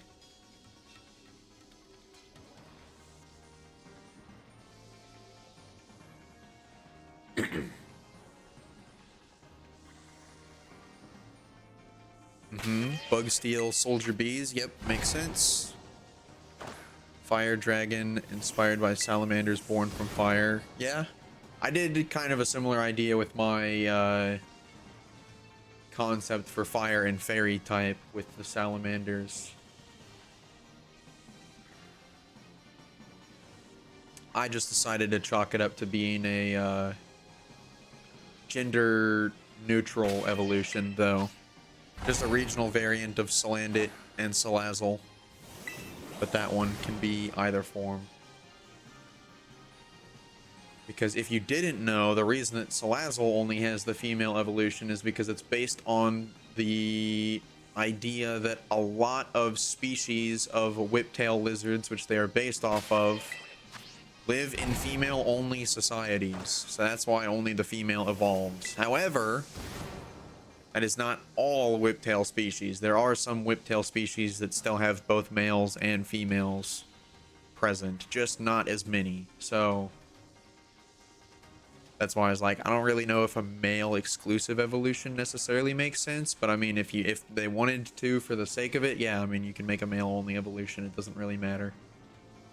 It's fantasy creatures. It's not like they have to be entirely based in reality. It's not like the Gen 1 Pokemon are entirely based off of a direct concept of one specific thing. They're pretty loosely based on animals or objects or whatever. They've gotten a lot more specific and detailed more recently to make the Pokemon more engaging and unique.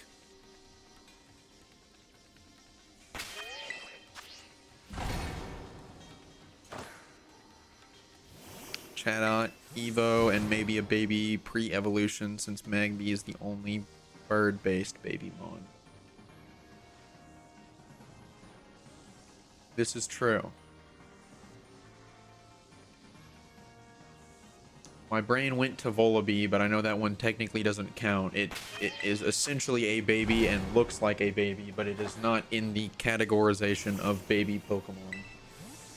Which is a really weird thing as well. It is very strange that they decided to make the baby Pokemon at all. It's kind of a weird, also, like, this Pokemon is kind of useless for existing.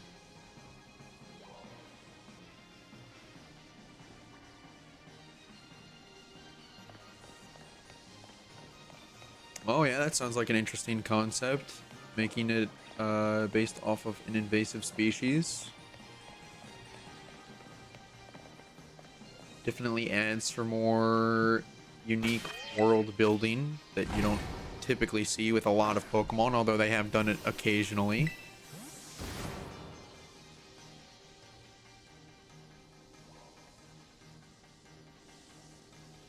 I mean, if I remember correctly, Yungoos is technically, I mean, not necessarily, I guess now they say in the Pokedex it's now classified as an invasive species because of how common it has become, but it was originally a Pokemon that they brought to Alola to combat Alolan Rattata.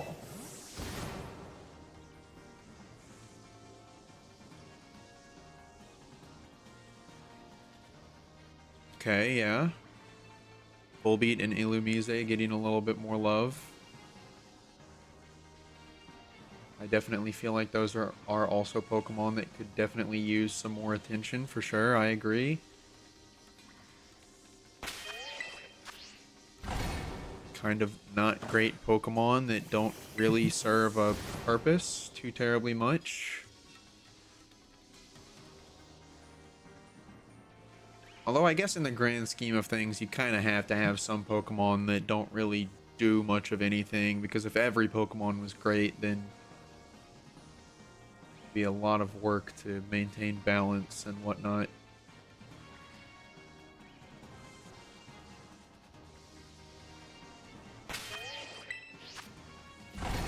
Yellow and purple pink fitting with the coloring. Gotcha, that makes sense.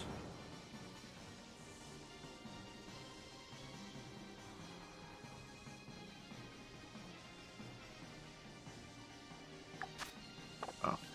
Yeah, I probably have been doing this now without a sandwich active for a good while. Alright, just one more to check. Yeah, Smeargle's another Pokemon that would be interesting, but again, it feels like it'd be really weird. The gimmick for having Sketch feels like it's kind of hard to make evolutions based around it. Okay, let's see. Another only good sight smaller than average one. Not great. Not doing so hot right now with this Joltik outbreak. But that happens from time to time.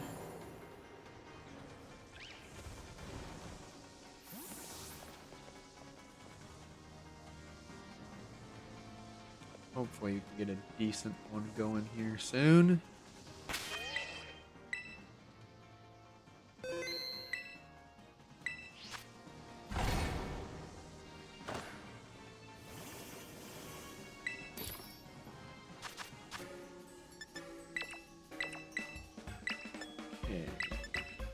No, I need 2 mayonnaise. I almost forgot. Mess up the sandwich.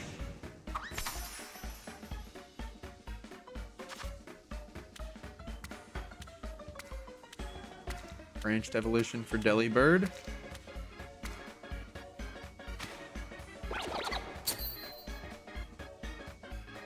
Yeah, I gotcha.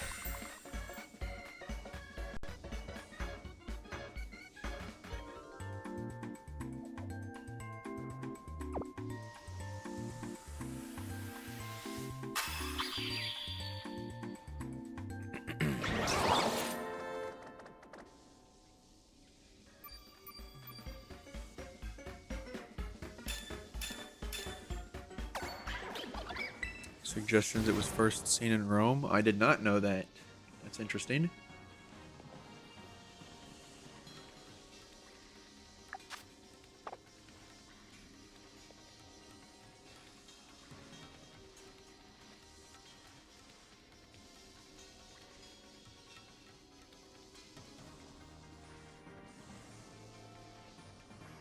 All right.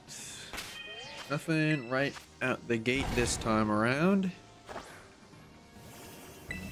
So far, that has been the trend, is within the first couple of resets, apparently, is where we'll find one Joltik. Hopefully that changes, though. I would like to find more than just the one. I'll still take an early one, for sure, but I would like more than just it, if possible.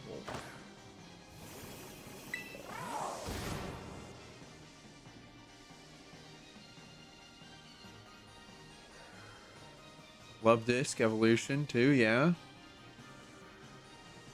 Seems like you're just trying to hit a lot of the single stage Pokemon, which I can appreciate.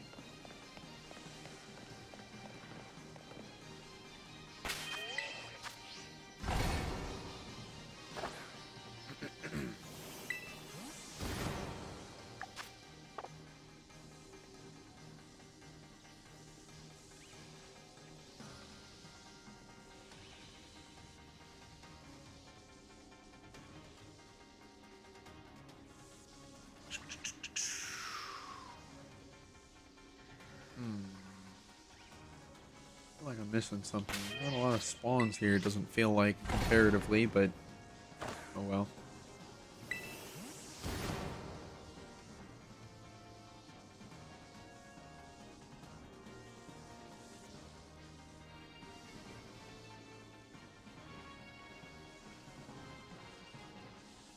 Jinx evolution to be an opera singer.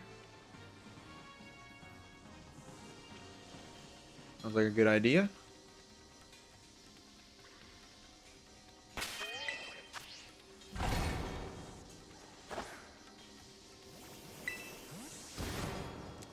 Again, I don't necessarily know. I feel like they're probably not going to ever touch Jinx again or do anything new with it just because of its controversial past.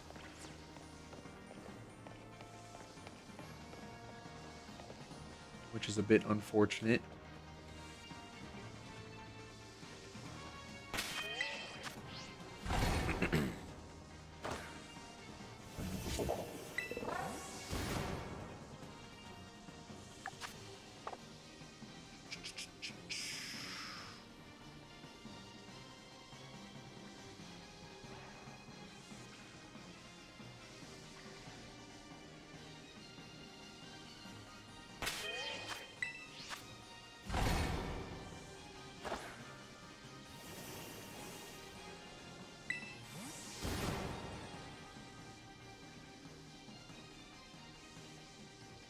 Yeah, I gotcha.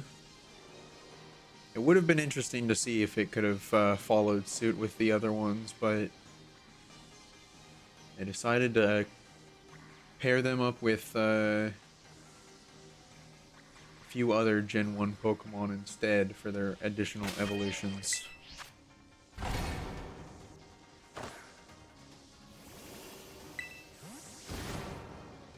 I gotcha.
Yeah, I've seen that idea before, having a more solid connection between Tauros and Miltank.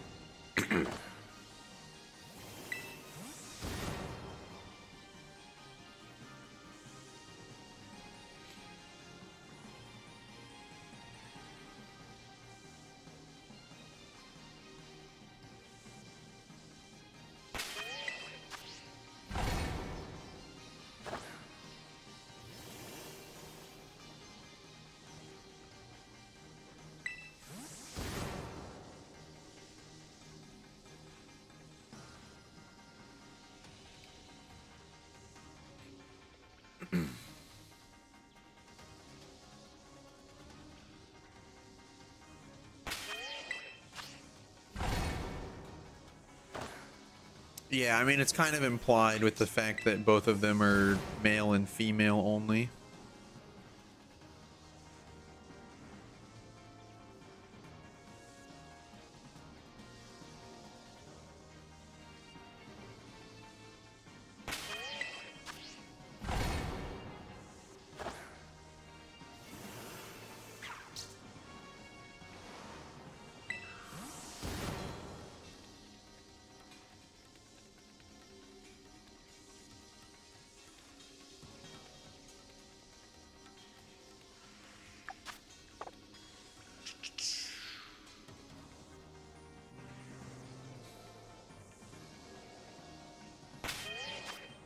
Nope, nothing else here still, unfortunately.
super duper far away.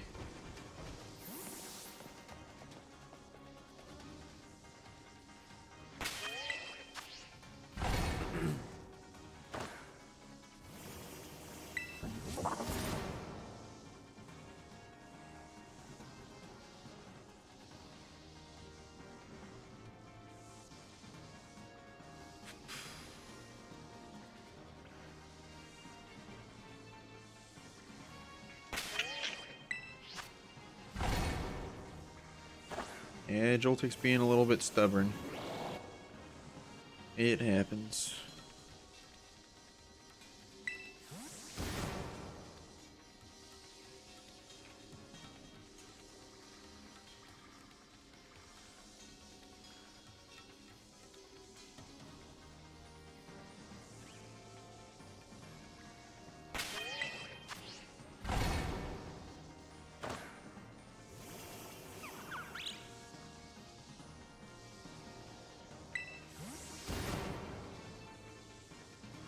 Hmm.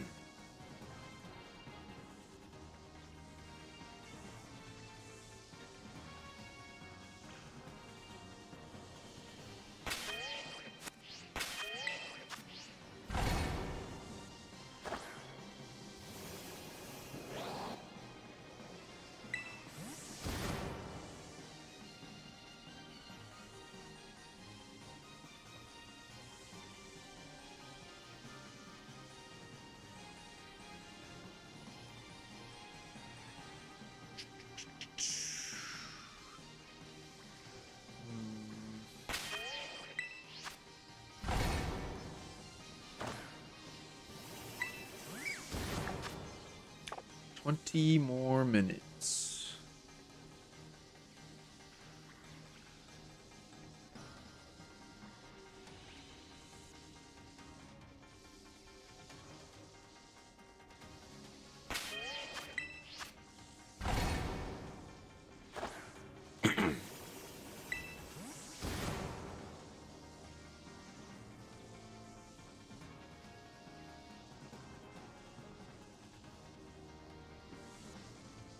Let's see.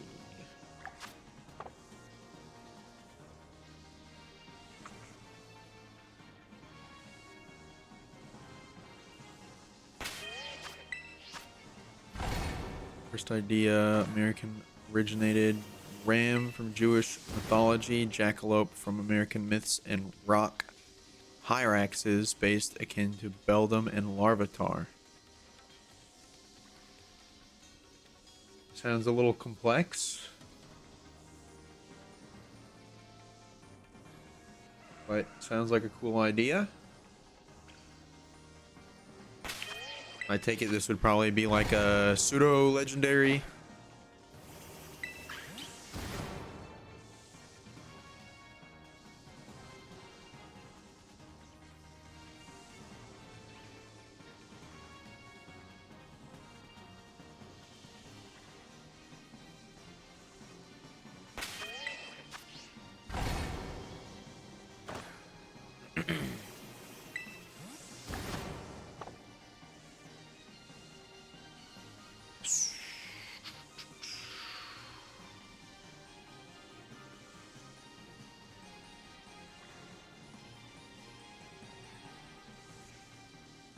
I'm telling you, this lighting gets real rough and the weather is cloudy.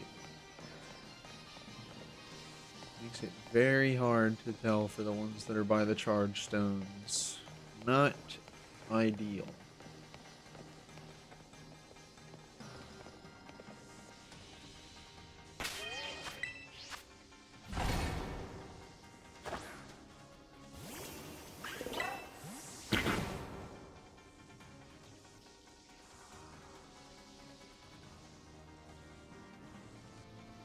Two mythical beings, both with horns, rare to spot, described to be found in lightning storm thunderstorms. I gotcha. Yeah, makes sense. I see the connection.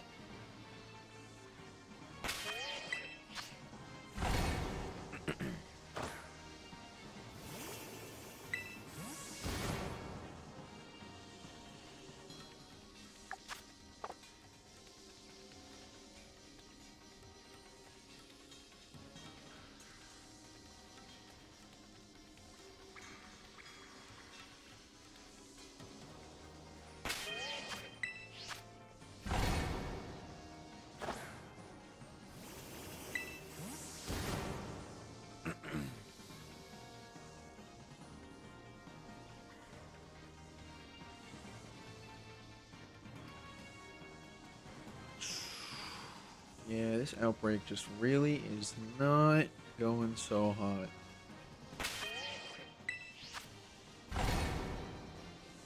There's Pseudo, not a dragon type. Electric Fairy. Rams were extinct and imported from the US. I did not know that.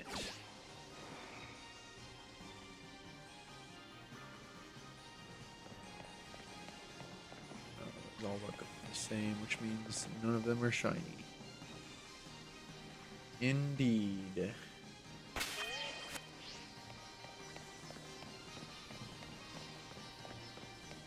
Dude, this lighting is not doing me any favors right now. It is very unfortunate.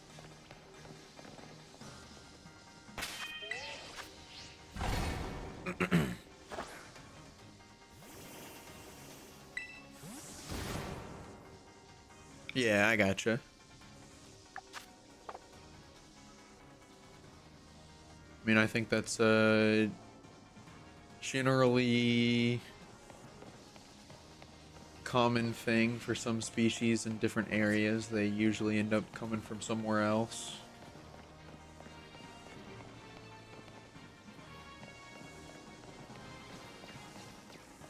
I wouldn't be surprised if there were more that I was unfamiliar with that had similar stories.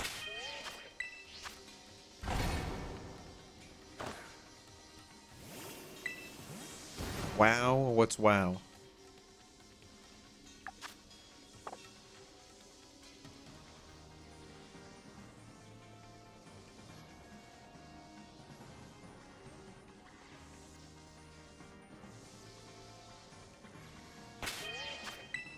If you even have your volume turned on, or if you just came in and typed a message. Since I know you're at work right now.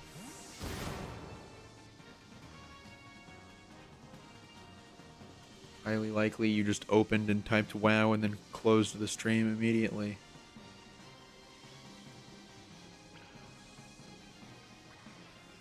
Ay ay ay. This is not going great, man. Okay, you still didn't answer my question though, miss. I do what I want.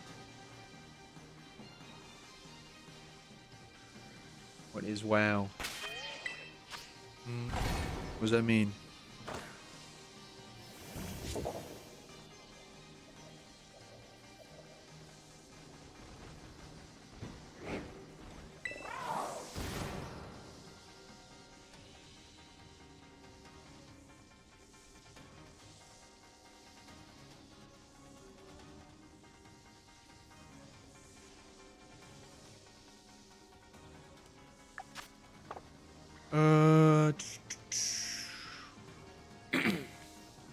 I will do my best, but the Joltik are not really helping me out.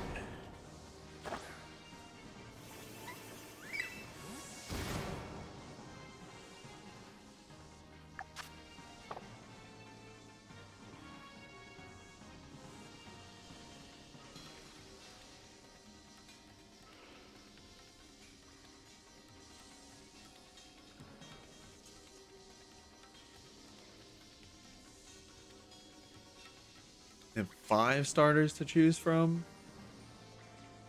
That is certainly a concept.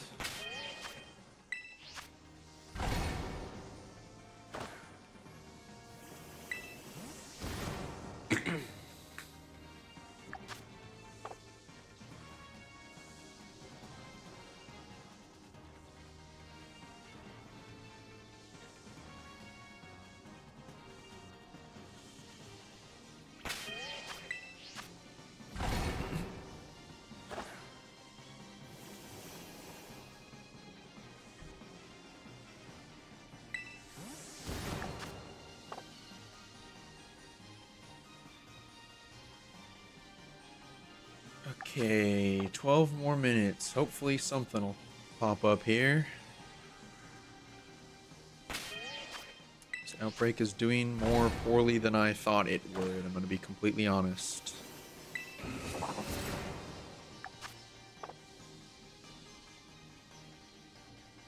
Grass, fire, water, electric, normal. Branched evolutions like Eevee. Okay, gotcha.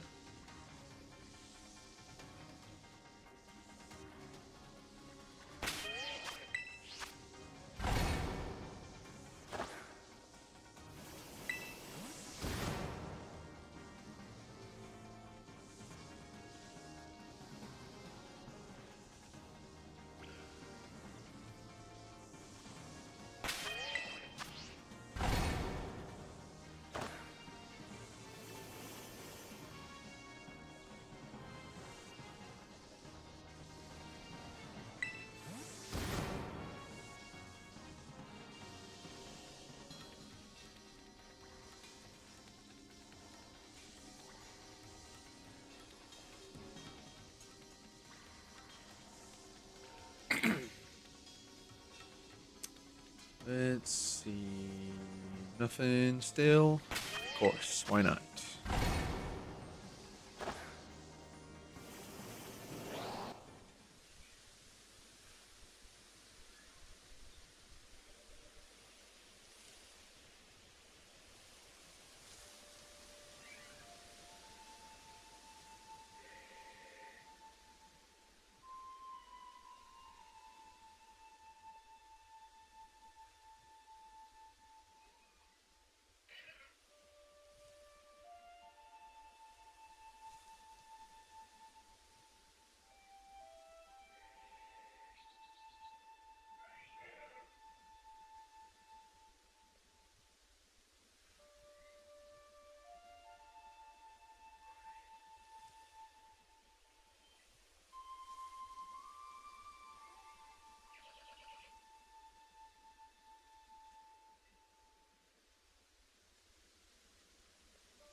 Electric starters, Pika Clone 2.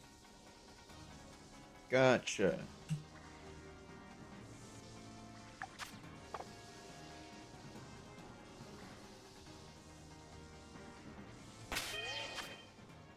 Have a full line. Yeah, it makes sense. I gotcha. Boy, howdy, this is really just not going so hot, though. Joltik is really not helping me out here.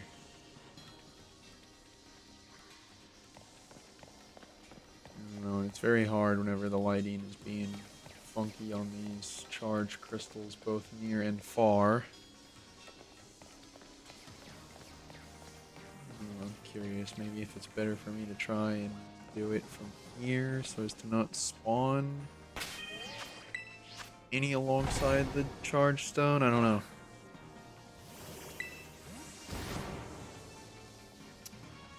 Yeah, I do find it strange as well. I don't really understand why there is not more of an orange colored hair option. Seems to be a common occurrence. And I keep hoping every time that they get into the next game that they will expand the options a little bit further, but it has not happened just yet.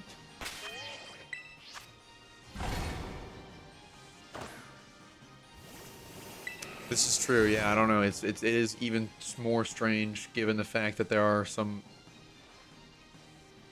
more specific characters that have the hair color, but you still cannot put it on your playable character. It's very weird. It looks like Legends ZA is going to have potentially the largest expansion of cosmetics available, so maybe that will be an option, but until we get there, there's no telling. Just the lighting once again. Yes, of course.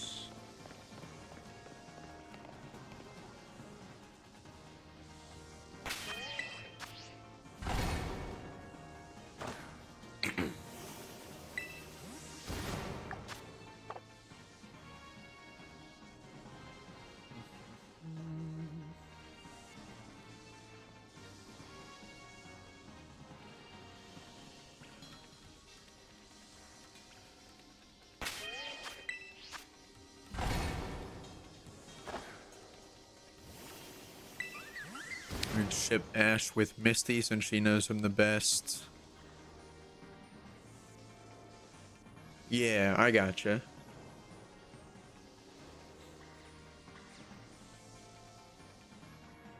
Yeah, I don't know. I think it was weird that they did kind of like the plot line with Serena, and then they just kind of didn't really capitalize on that any further. But I mean, not like it matters. It was just a weird thing to be like more direct with it. But I don't know. I guess the idea was that a good chunk of people that like grew up with Pokemon were probably getting more into that like teenage age, like being interested in, I don't know. Maybe. It's just weird.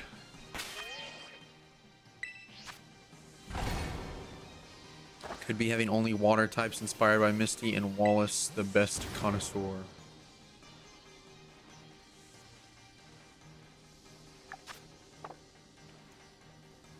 Dude, come on. This is ridiculous. Wait. That is a shiny Joltik now, isn't it? Yeah! Finally!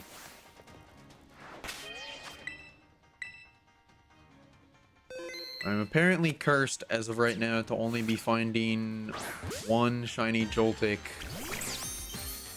every other sandwich. Seems to be what's going on here.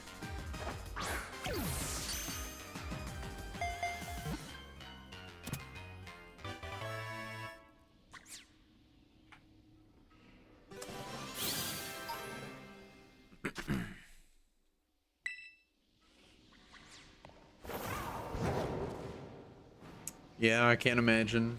I don't know. It's interesting. Genetics are very strange how they get passed down. Neither of my parents have this hair color, and by that same token, neither of my grandparents really do either, so...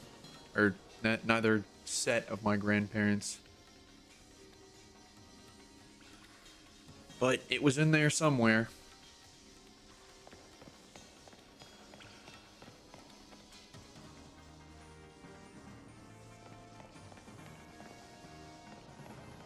My wife is hopeful that if we have kids that at least one of them would have my hair color, but I don't entirely know if it's possible at all, but probably. I don't know. Maybe. She's got darker hair, so there's no telling.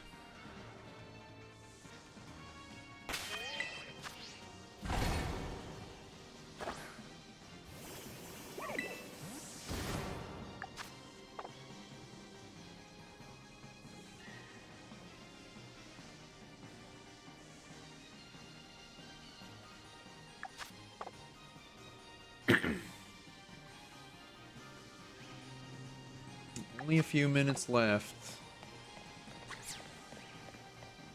Not very likely that we're gonna see another shiny, but I'm still hopeful. I'm still not entirely sure about the size of that one either. I'm not under the impression that it is super duper teeny tiny. So probably also still not our mini mark.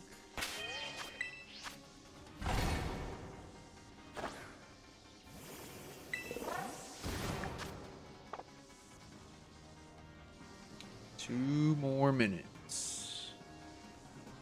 Ah, there we go. Second shiny.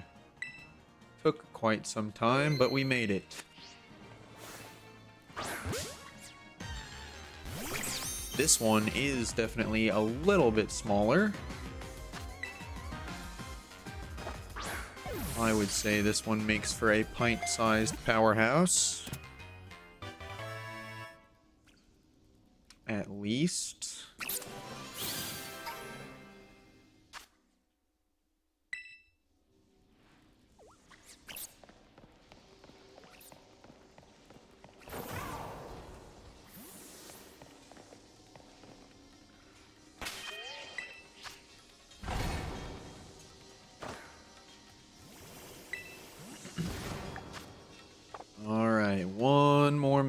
Can we see a third one in 60 seconds? Probably not.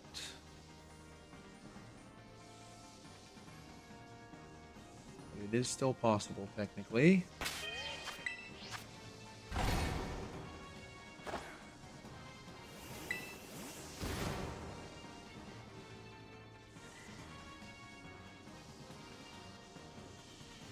Yeah, I remember originally when people kind of were under the impression that Liko was supposed to be Ash's kid, and then that turned out to just be a wild rumor.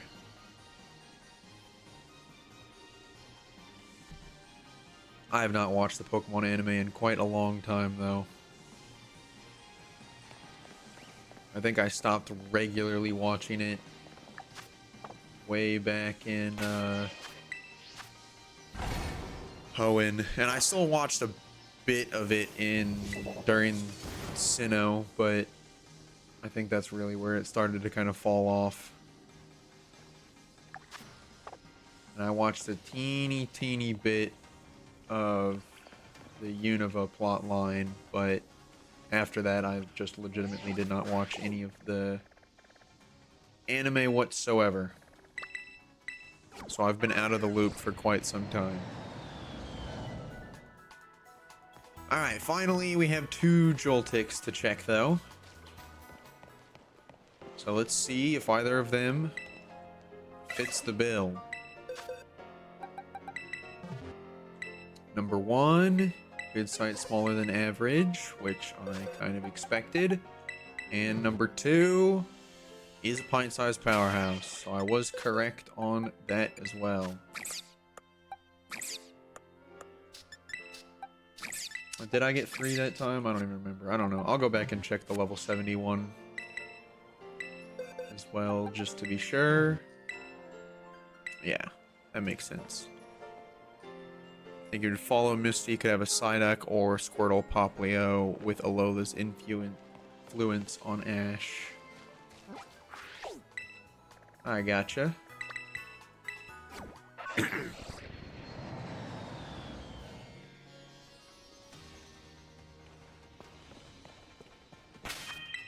Alright. I have some other stuff that I probably need to get to work on, so I'm probably going to go ahead and call the stream here. But thanks for hanging out. I will be live again. Is today Thursday? Yeah, so I'll be live again tomorrow. Same time, same place. So I'll hopefully see you around then. Thanks so much for stopping by, and have a good rest of your day. Peace out.